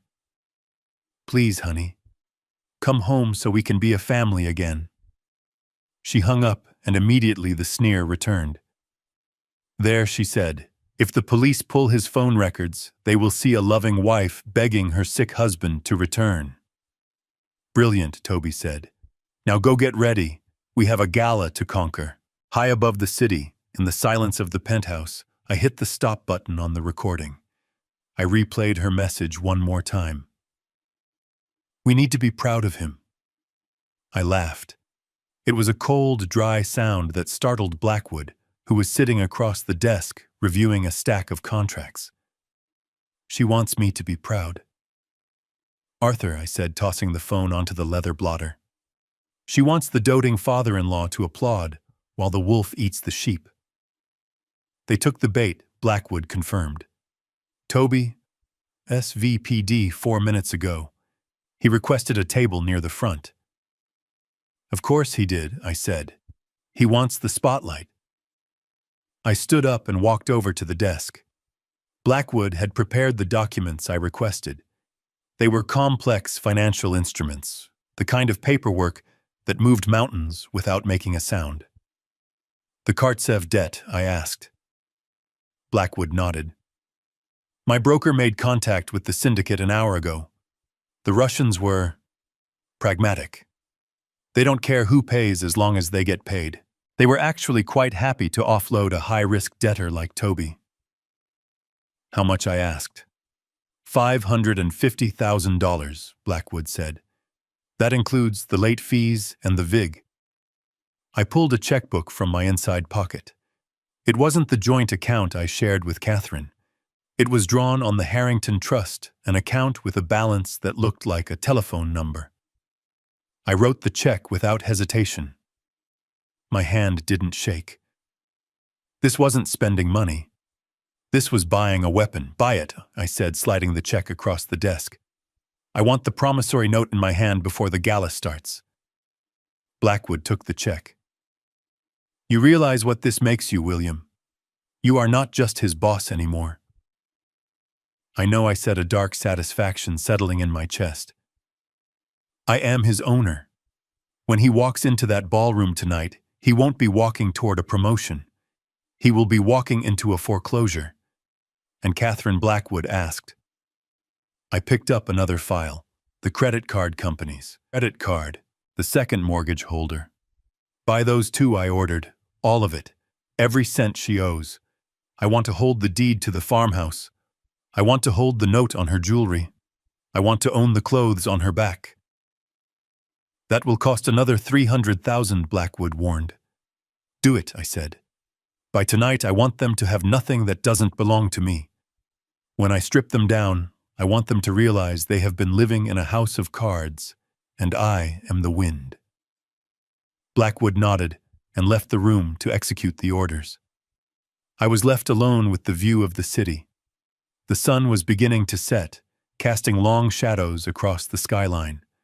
Somewhere out there, Toby was putting on his tuxedo, thinking he was the king of the world. Somewhere out there, Sarah was getting dressed, probably crying, believing her father was lost and insane. I walked to the full-length mirror in the corner of the office. The man reflecting back was a stranger to the life I had lived for the last 40 years. The flannel was gone. The work boots were gone. I was wearing a midnight blue tuxedo with a satin lapel. My shirt was crisp white, the studs black onyx. I looked powerful. I looked dangerous. I adjusted my tie, tightening the knot until it sat perfectly against my collar. You wanted a show, Catherine, I whispered to the reflection. You wanted us to be proud. I leaned in closer, looking into my own eyes. The eyes that had seen war, that had seen poverty, that had seen the betrayal of the people I loved most. Tonight, Dad will show you what true pride actually costs. I turned away from the mirror. The sun had set. The city lights were coming on a million little stars, witnessing the return of the chairman. It was time to go to the ball. The crystal chandeliers of the Ritz-Carlton ballroom cast a golden glow over the assembled elite of Chicago. It was a sea of black ties and designer gowns, a congregation of power and money. At the center of it all stood Toby Vance. He looked like he had been born in a tuxedo. He held a flute of vintage champagne, his other hand resting possessively on the shoulder of a silver-haired senator. He was laughing, a loud, confident sound that grated on my ears as I watched from the wings. He was radiant with the anticipation of his coronation. Catherine stood beside him, draped in a floor-length gown of midnight blue silk. She wore a diamond necklace that I knew was paste, a replica of the one she had pawned weeks ago to cover her gambling debts. But under the ballroom lights, it sparkled enough to fool the casual observer. She was playing the part of the Dowager Queen, accepting compliments with a gracious nod. Her eyes scanning the room, not for friends, but for net worth. Standing slightly behind them, looking like a ghost at a wedding, was Sarah. She wore a simple black dress, her face pale and drawn. She wasn't drinking. She kept checking her phone, likely waiting for news from the police about her missing, demented father. My heart ached for her. She was the only innocent person in this room, a lamb being led by wolves who were currently patting themselves on the back. I adjusted my cufflinks, feeling the cold metal against my wrist. Blackwood stood beside me in the shadows. "Are you ready, Mr. Chairman?" he whispered. "I have been ready for 20 years, I replied. Out on the floor, Toby raised his glass for a toast. He didn't have the microphone yet, but his voice carried over the murmurs of the crowd. To the future, he proclaimed, clinking glasses with the senator. And to new leadership. It is time to trim the fat and build something leaner, something stronger. He was talking about firing people. He was talking about gutting the company I built to pay off his Russian debt. The arrogance was breathtaking. He truly believed he had pulled it off. He believed the old man was freezing in a ditch, and the CEO title was his birthright. The lights in the ballroom suddenly dimmed. The hum of conversation died down, replaced by a hushed expectancy. A spotlight cut through the darkness, illuminating the empty podium at the center of the stage. The heavy velvet curtains behind the podium remained closed. The voice of the master of ceremonies boomed over the speakers, reverberating through the hall. "Ladies and gentlemen, distinguished guests, employees of the Harrington Group, thank you for joining us on this historic evening." Toby puffed out his chest. He nudged Catherine. "This is it," he mouthed. He took a step forward, ready to be called up. He was already rehearsing his acceptance speech in his head, a speech about vision and synergy, and all the other hollow words thieves use to hide their crimes. For 2 decades, the MC continued, our company has been guided by a silent hand, a leader who built this empire from the ground up, valuing integrity, hard work, and loyalty above all else. Tonight, we mark a new chapter. Toby smiled a predatory grin. He adjusted his bow tie. Tonight, the MC said, his voice rising, the chairman steps out of the shadows to address the future of this company. Ladies and gentlemen, please welcome the owner and founder of Harrington Holdings, Mr. William Harrington.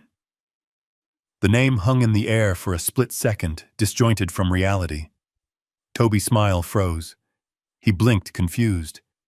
He turned to Catherine. Harrington, he whispered.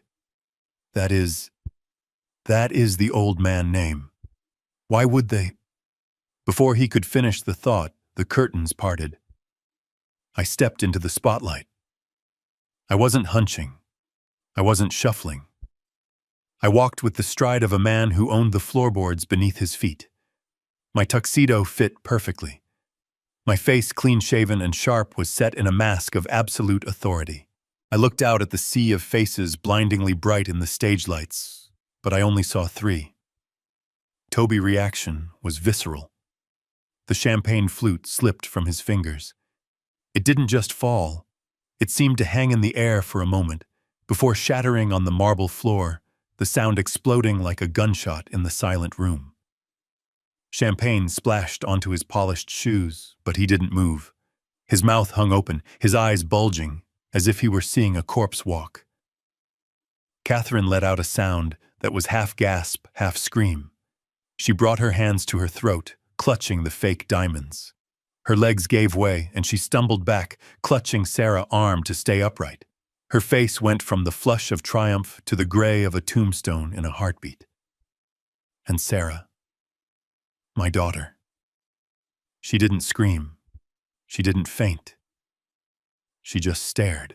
She took a step forward, her eyes squinting against the light, trying to reconcile the image of the powerful tycoon on stage with the father she thought was lost in the fog of dementia. Dad, she whispered. The microphone picked it up. Or maybe the room was just that quiet. I walked to the podium. I placed my hands on the wood, leaning forward. I looked directly at Toby. I saw the moment his brain tried to reject what it was seeing. He was shaking his head slightly, muttering, "No, no, no," over and over again. He looked at the exit, but the doors were blocked by 2 large men in suits, my security. "Good evening, everyone," I said. My voice was deep, steady, and amplified to god-like proportions. A ripple went through the crowd. They knew Bill Harrington, the myth. They didn't know Bill Harrington, the man. And they certainly didn't expect him to be the father-in-law of the man expecting a promotion. I know there were rumors of a transition tonight. I continued, keeping my eyes locked on Toby. Rumors of a new CEO, a young visionary to take the reins. Toby's knees buckled. He grabbed the back of a chair to hold himself up. He looked like he was going to vomit. "But I am afraid there has been a change of plans," I said, my voice dropping an octave, becoming colder, harder. I looked at Catherine. She was trembling so violently, her jewelry rattled. She knew. In that moment, she knew it was all over. The gas, the pills, the lies, I saw it all. "Welcome, family." I said the word, dripping with irony. I gestured to the front row where 3 empty seats waited. "Please, take your seats. We have a lot to discuss."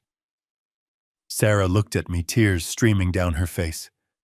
"Dad, you are okay. You are him." I looked at her, softening my expression for just a second. "I am here, Sarah, and I am wide awake." Toby tried to run. It was a pathetic, jerky movement. He turned toward the side door, but Blackwood stepped out from the wings, blocking his path with a sheet of paper in his hand. Toby froze. He looked back at me, trapped. Sit down, Toby, I commanded. The voice wasn't a request. It was an order from a superior officer. He collapsed into the chair, a puppet whose strings had been cut. Catherine sat next to him, burying her face in her hands. Sarah sat slowly, her eyes never leaving mine, a mixture of awe and terror on her face. Tonight is not a celebration, I announced to the room. The guests shifted uncomfortably. They sensed the blood in the water. They were sharks too, after all. They knew a takedown when they saw one. Tonight is not a promotion party, I said, my voice booming. Tonight is an audit. I signaled to the tech booth. The lights in the ballroom dimmed further, plunging the audience into darkness. The massive screen behind me flickered to life. Let us review the qualifications of our candidate, I said. The screen didn't show a resume. It showed a video clip. It was grainy black and white night vision. It showed a kitchen. My kitchen. It showed a man standing by a stove. Toby let out a strangled cry. No. On the screen, the man reached out and turned the gas knobs. 1, 2, 3. He stood there listening to the hiss. Then he turned and looked at the camera he didn't know was there. His face was clear. His intent was unmistakable. A collective gasp sucked the air out of the room. A woman in the back screamed. That is attempted murder, I said calmly. The image changed. It was a document. A bank transfer. Here we have a withdrawal of $200,000 from the Vanguard construction accounts, I narrated. Authorized by project manager Toby Vance. Destination: an offshore account linked to the Kartsev syndicate. Murmurs of shock turned into a roar of outrage. The board members in the front row stood up, pointing, shouting. And here I continued relentlessly. We have a recording. Audio filled the room. It was Catherine's voice, clear and sharp. I crush it into his soup every night. He thinks it is just a vitamin. 3 more doses and his brain will be mush. Catherine looked up, her face a mask of horror. She looked at Sarah. Sarah had pulled her hand away from her mother as if she had been burned. She was looking at Catherine with a look of absolute revulsion. Mom, Sarah choked out. You drugged him, Catherine tried to speak, but no words came out. She just shook her head, tears ruining her makeup, turning her face into a grotesque clown mask. I stepped out from behind the podium. I walked to the edge of the stage, towering over them. You wanted my money, I said to the silent room. You wanted the power that comes with this name. You thought I was a senile old man standing in the way of your fortune. I looked at Toby. He was weeping now, snot running down his face, a broken, pathetic figure. You forgot one thing, Toby, I said. I built this company with concrete and steel. I built it by spotting cracks in the foundation and tearing down anything that wasn't structural. I pointed at him. You are a crack, Toby. You are a rot. And I am the wrecking ball. I nodded to the side entrance. The doors swung open. 4 uniformed police officers walked in, followed by 2 agents in FBI windbreakers. They marched down the aisle, the sound of their boots heavy on the carpet. Toby Vance, I said. Catherine Harrington, you are relieved of your duties. Permanently. The police reached the table. They pulled Toby from his chair. He didn't fight. He went limp, sobbing, begging. Dad. Please, I am sorry. It was the debt. They were going to kill me. Please, I watched him being handcuffed without a flicker of pity. They were going to kill you in 2 days, Toby, I said. You should thank me. Prison is the safest place for you now. They grabbed Catherine. She screamed a high, thin sound. She reached for Sarah. Sarah, help me. He is lying. He is crazy. Look at him. He is the devil. Sarah stood up. She looked at her mother being dragged away. She looked at the screen where the evidence of their betrayal was still frozen. She turned to me. Her eyes were filled with tears, but her voice was steady. "He is not the devil, Mom," she said. "He is my father." And with that, she turned her back on her mother. As they dragged the screaming, sobbing wreckage of my family out of the ballroom, I stood alone on the stage. The silence returned heavy and thick. I looked out at the crowd. They were stunned, terrified, and captivated. I adjusted my tie. "I apologize for the interruption," I said. "Now about the future of this company." I had cleared the rot. Now it was time to rebuild. But as I looked at my daughter standing alone and broken in the middle of the room, I knew the hardest work was just beginning. The silence in the ballroom was not the respectful quiet of an audience listening to a speech. It was the vacuum of a room where the air had been sucked out by sheer horror. I stood at the podium looking down at the people who had conspired to end my life. Toby was gripping the tablecloth so hard, his knuckles were white. Catherine was frozen, her mouth slightly open, a statue of impending ruin. Sarah looked between us, her eyes darting like a trapped bird, desperately searching for a reality that made sense. I pressed the button on the remote control in my hand. The massive screen behind me, which had just displayed the company logo, flickered and changed. The image was grainy night vision footage, but the clarity was undeniable. It showed a kitchen. My kitchen. The timestamp in the corner read 2 days ago at 3 in the morning. A figure walked into the frame. It was Toby. He wasn't wearing his usual expensive suit. He was wearing gloves and a hoodie. He looked around nervously, checking the shadows, before approaching the high-end gas range I had installed years ago.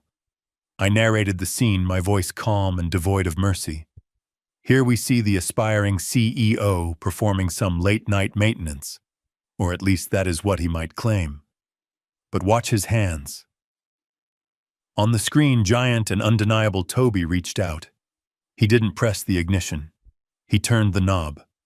Once, twice, 3 times.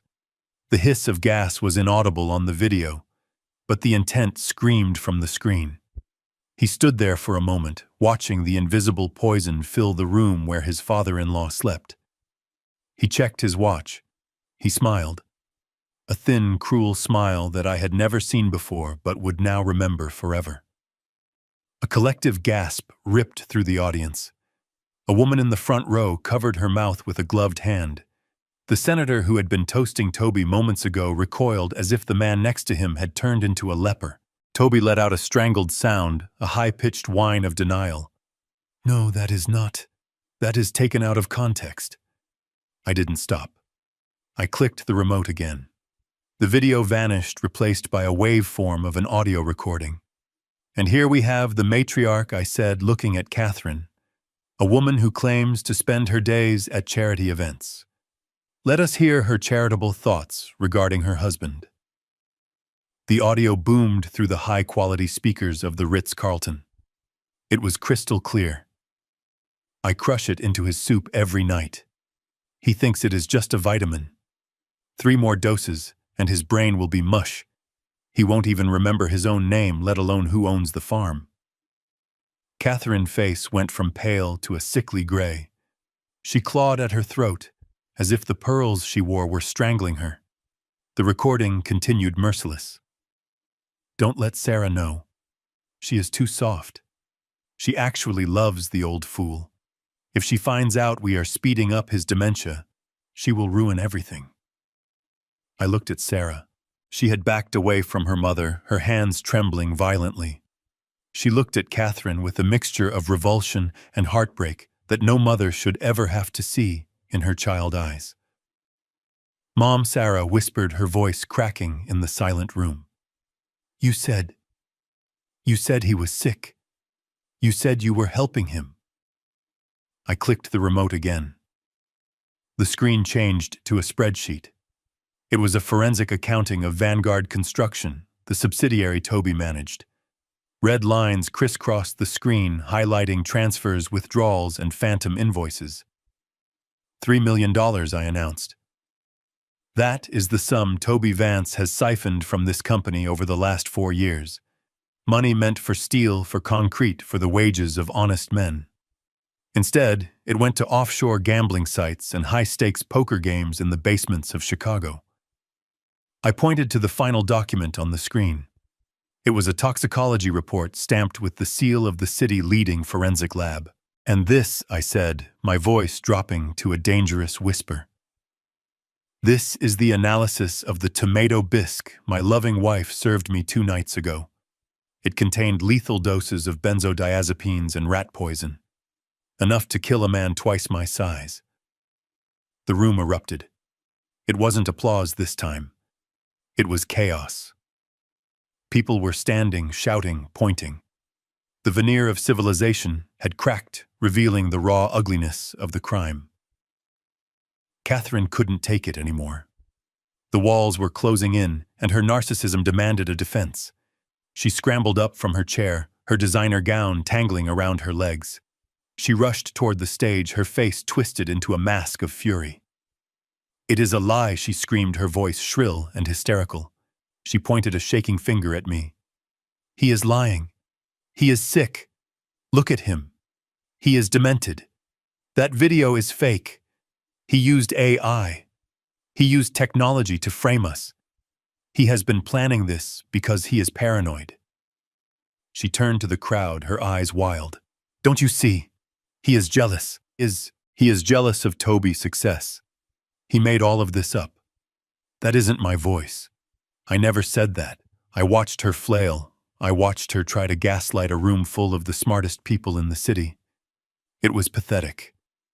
It was the last thrashing of a drowning animal." I stepped away from the podium and walked to the edge of the stage, looking down at her. I didn't need a microphone anymore. My voice carried the weight of absolute authority. "You think this is AI, Catherine?" I asked. "You think I invented the debt you owe? You think I invented the second mortgage you took out on my house?" I reached into my jacket pocket and pulled out a thick envelope. I tossed it onto the stage at her feet. It landed with a heavy thud. "Open it," I commanded. She stared at the envelope. She didn't move. "Open it," I roared, making her flinch. She bent down, her hands shaking so hard she could barely tear the paper. She pulled out the documents. They weren't fake. They were the original promissory notes. "I may be old, Catherine," I said, my voice cold as liquid nitrogen, "and I may have been blind to your true nature for 40 years. But I am not helpless. I own this building. I own this company. And as of this afternoon, I own you." I pointed to Toby, who was still slumped in his chair, looking like a man awaiting the gallows. "I bought his debt, Catherine. Every cent of the $500,000 he owes to the Kartsev syndicate. I bought it. I am his creditor now. And I bought your credit card debt. I bought the lien on your jewelry. I bought the mortgage you forged." Catherine dropped the papers. She looked up at me, and for the first time I saw true fear in her eyes. Not the fear of getting caught, but the fear of total annihilation. "And Sarah," I said, turning my gaze to my daughter, who was standing alone in the aisle, weeping silently. She looked up at me, her eyes red. "The house you live in," I said softly. "The one Toby told you he bought with his bonuses. The one you think is a symbol of his success." Sarah nodded slowly, unable to speak. "He didn't buy it," I said. "I did. I bought it through a shell company 5 years ago. I let him put his name on a fake deed so he could feel like a man, so you could feel secure. But the real deed, the legal title, has been in my safe the entire time." Toby's head snapped up. "What?" he whispered. "You never owned anything, Toby," I said, looking at him with pity and disgust. "You were a squatter in a life I paid for. I paid for your car. I paid for your suit. I paid for the roof over my daughter's head because I wanted her to be happy." I looked back at Catherine. "You called me a miser. You told our friends I was cheap because I drove an old truck and clipped coupons. You didn't know I was saving everything to leave a legacy for your grandchildren. You didn't know I was protecting you from the very wealth that has now destroyed you." Catherine fell to her knees. It wasn't a gesture of prayer. Her legs simply stopped working. She sobbed, clutching the hem of her dress. "Bill, please," she wailed. "I didn't mean it. We can fix this. I love you."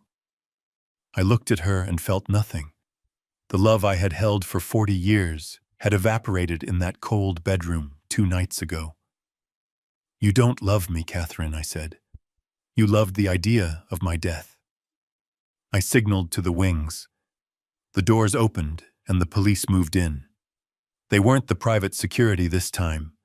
They were uniformed officers led by Detective Miller holding arrest warrants.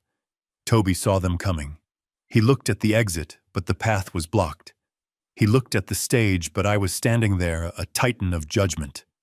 He looked at Sarah, but she had turned her back on him. Panic took over. He scrambled out of his chair, knocking it over. He fell to his knees, not in supplication, but in cowardice. He crawled away from the approaching officers, his hands raised in surrender. "It wasn't me," he screamed, his voice cracking into a high-pitched squeal. "It was her."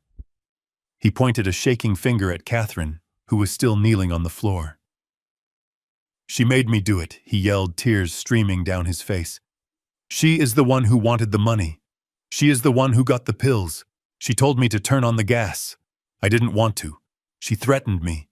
She said she would tell Sarah about the gambling if I didn't help her kill him." The crowd gasped again. The final betrayal. The alliance of wolves tearing each other apart the moment the trap snapped shut. Catherine stopped crying.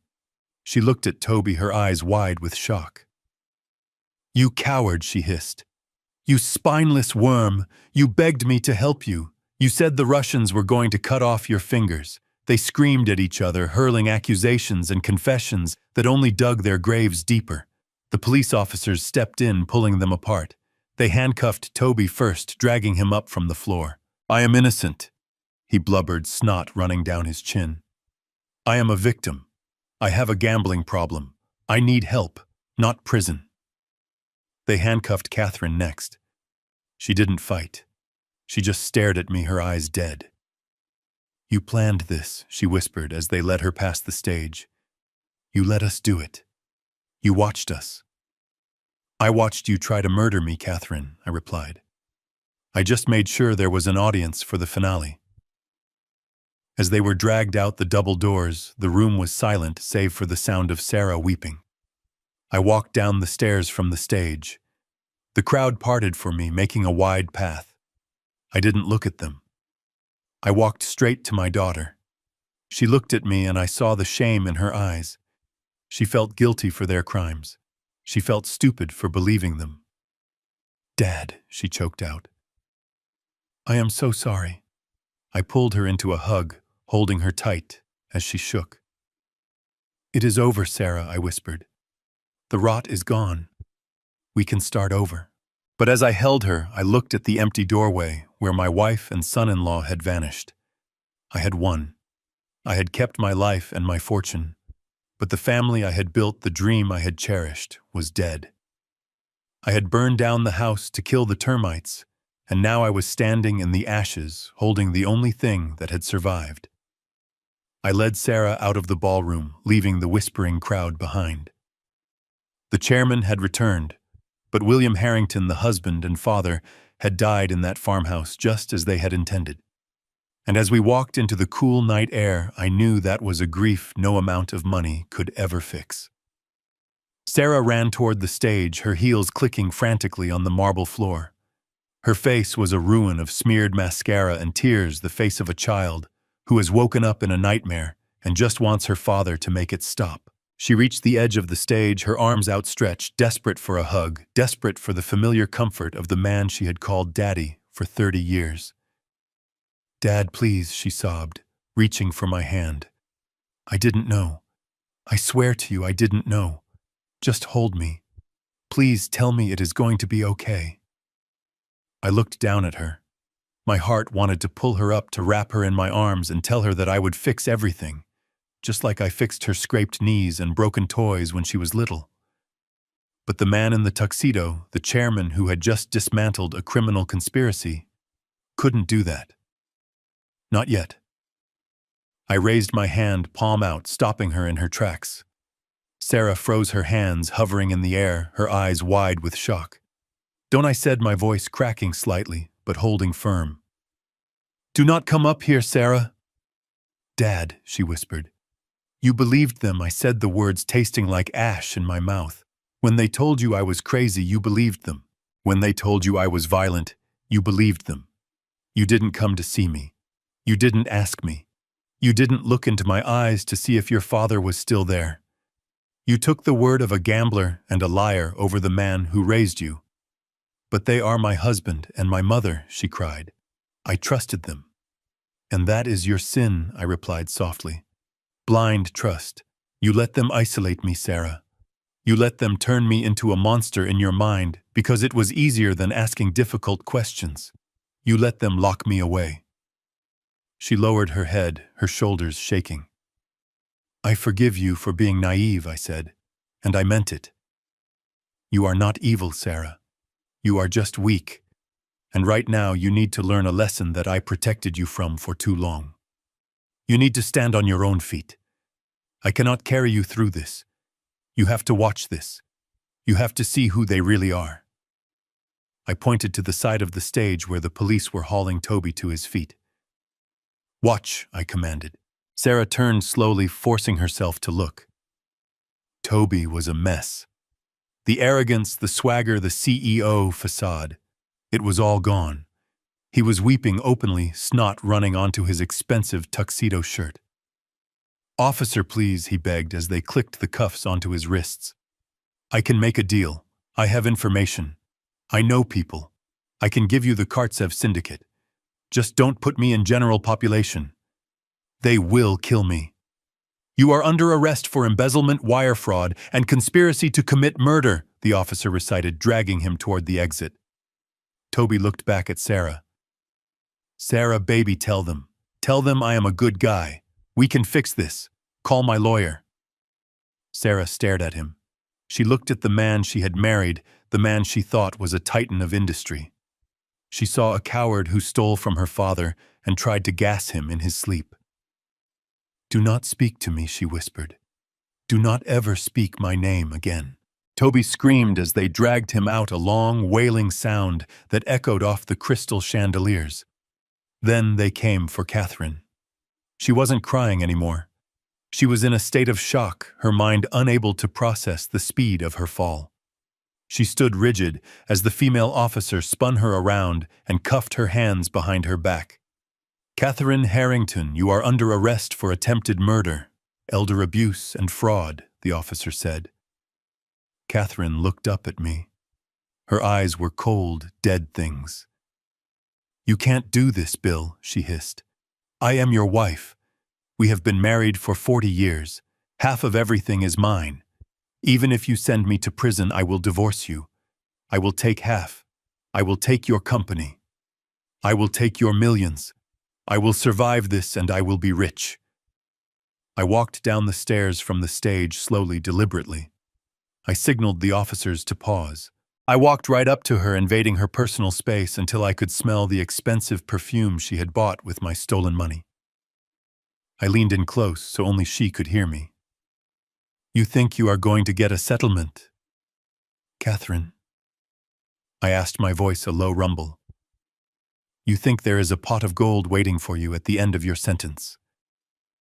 "That is the law," she spat back, a flicker of defiance returning to her eyes. "Marital assets. I know you have $15 million hidden away, Bill. I saw the old files. I will get my share." I smiled. It was a smile that didn't reach my eyes. "You really should have checked the date on those files, Catherine." She frowned, confusion clouding her anger. "This morning," I whispered, "before I came here, I stopped at the bank. I liquidated the Harrington Trust. Every stock, every bond, every cash reserve. $15 million. Her breath hitched. "You moved it. I will find it. Forensic accountants will find it." "You won't find it," I said, "because I didn't hide it. I gave it away." Her eyes widened, bulging in their sockets. I donated it, Catherine. All of it. Every single penny. I wired $15 million to the Margaret Harrington Foundation, the charity named after my mother. The one that builds shelters for abused seniors. It is gone. It is irrevocable. No. She gasped, the color draining from her face completely. You are lying. You wouldn't. I kept enough for a small apartment and a used truck, I said. I am a builder, Catherine. I can start over with a hammer and a nail. But you need the millions. And now you have nothing. Even if you get out of prison in 10 years, you will be destitute. You killed your husband for a fortune that doesn't exist anymore. A sound tore from her throat, a guttural, animalistic noise of pure despair. It wasn't the scream of a woman losing her husband. It was the scream of a parasite realizing the host was dead, and there was no meat left on the bone. You bastard! She shrieked, thrashing against the officer grip. You evil bastard! I hate you! I have always hated you! Get her out of here, I said, straightening my jacket and stepping back. The officers dragged her away, kicking and screaming, her curses fading as the heavy doors slammed shut behind her. The ballroom was silent again. The guests, the elite of the city, stared at me with a mixture of awe and fear. They had come for a party and witnessed a Greek tragedy. I looked at Sarah. She was standing alone in the middle of the aisle, her arms wrapped around herself, shivering as if the air conditioning had suddenly dropped 20 degrees. She looked at the empty doorway where her husband and mother had vanished. Then she looked at me. She didn't run to me again. She nodded slowly, acknowledging the truth, accepting the weight of it. She turned and walked out a side door, her head bowed, beginning the long, painful journey of rebuilding her own life. I turned back to the stage. I walked up the stairs, my steps heavy. I stood at the podium one last time, looking out at the empty chairs in the front row where my family should have been. I was the chairman. I was the victor. I had won the war. But as I looked at the debris of my personal life scattered across the floor of the Ritz-Carlton, I realized the cost of victory. I was alone. I took a deep breath, adjusting my cufflinks. Meeting adjourned, I said to the silent room. I walked off the stage, my head held high, not looking back. The pain was there, a dull ache in my chest that I knew would never fully go away. But as I walked through the kitchen exit and out into the cool night air, I felt something else. The wind hit my face. The city lights twinkled above. I took a breath, and it didn't smell of gas or betrayal. It smelled of rain and asphalt and possibility. I was alone, but I was free. And for William Harrington, that was enough.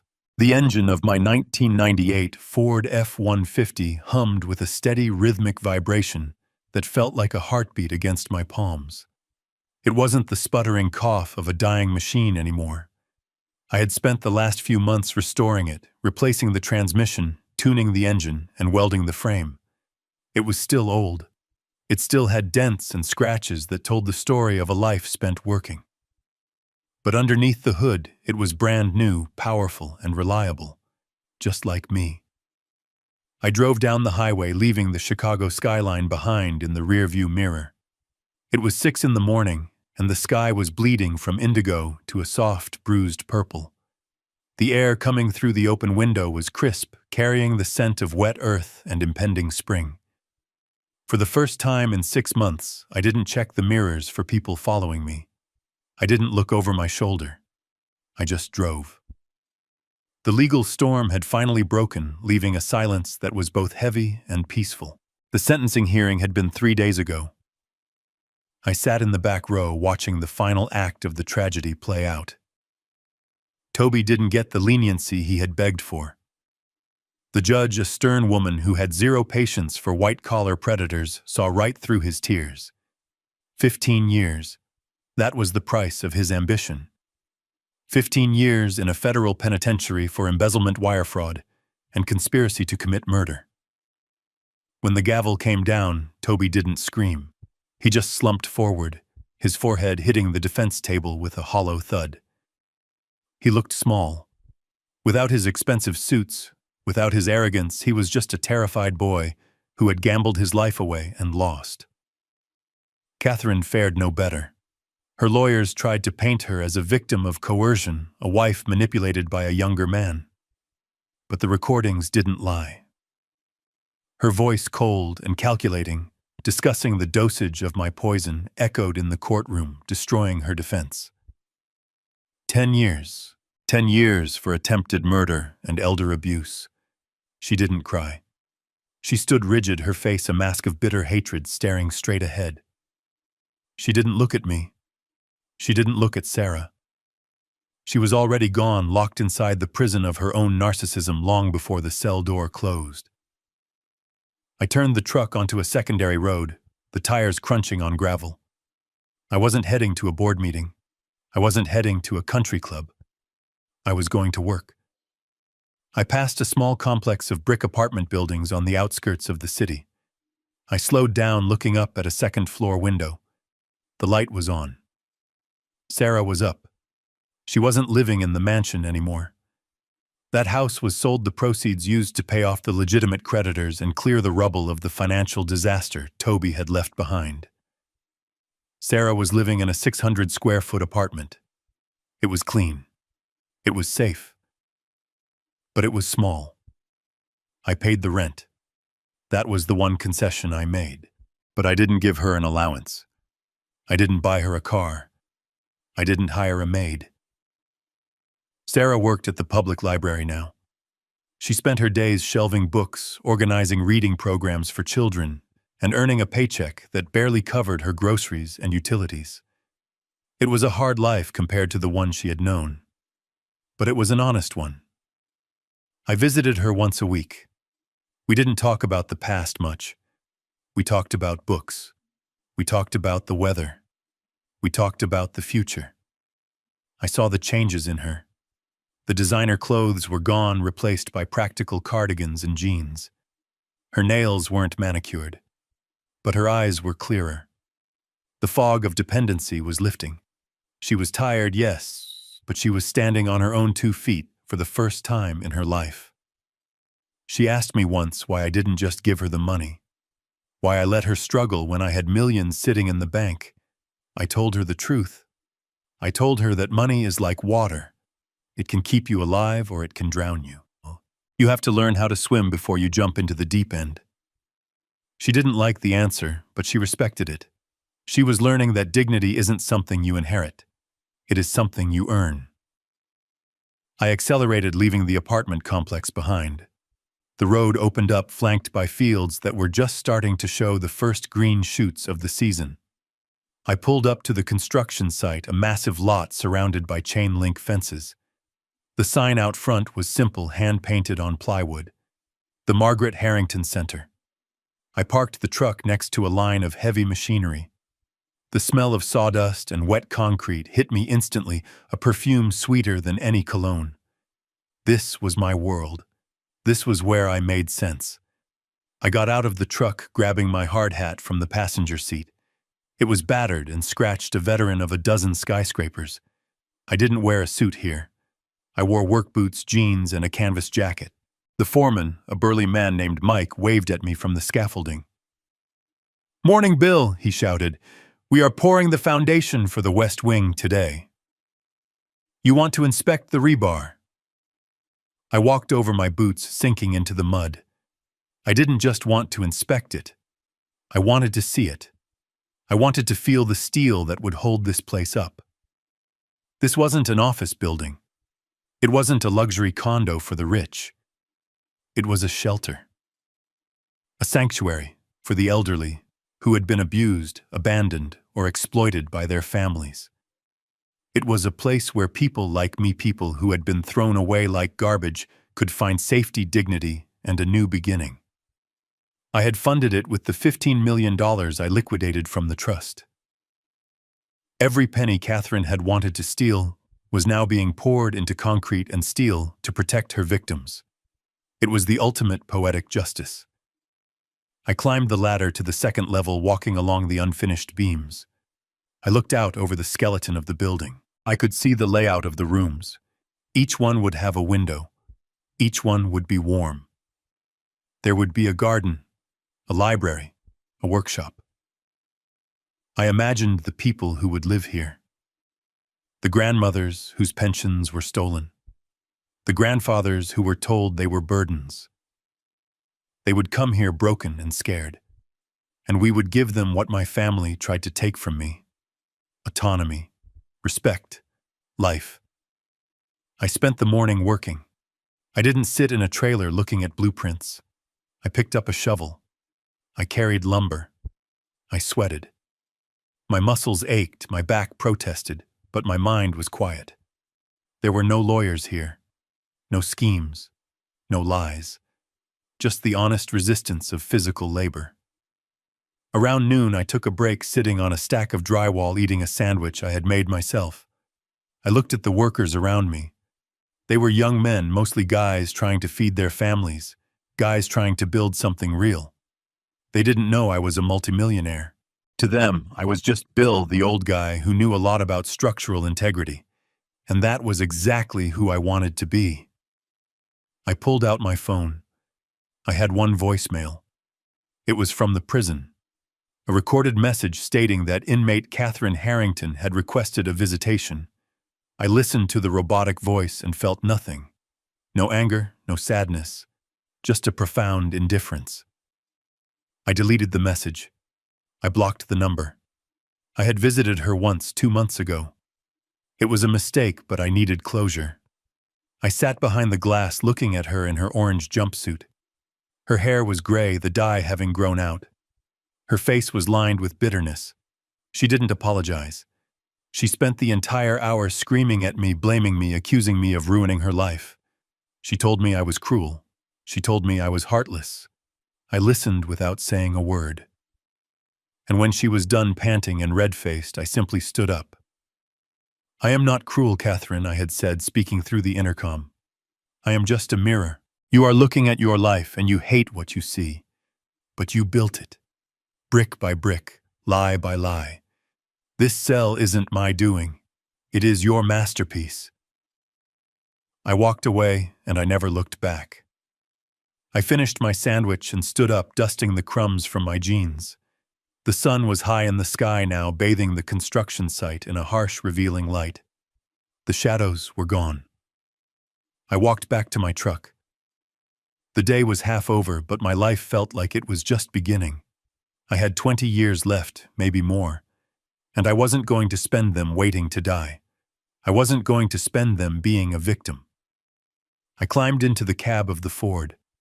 I looked at the passenger seat. It was empty. For a long time, that emptiness had terrified me. It felt like failure. It felt like loneliness. But now I looked at it and I saw space. Space for new plans. Space for peace.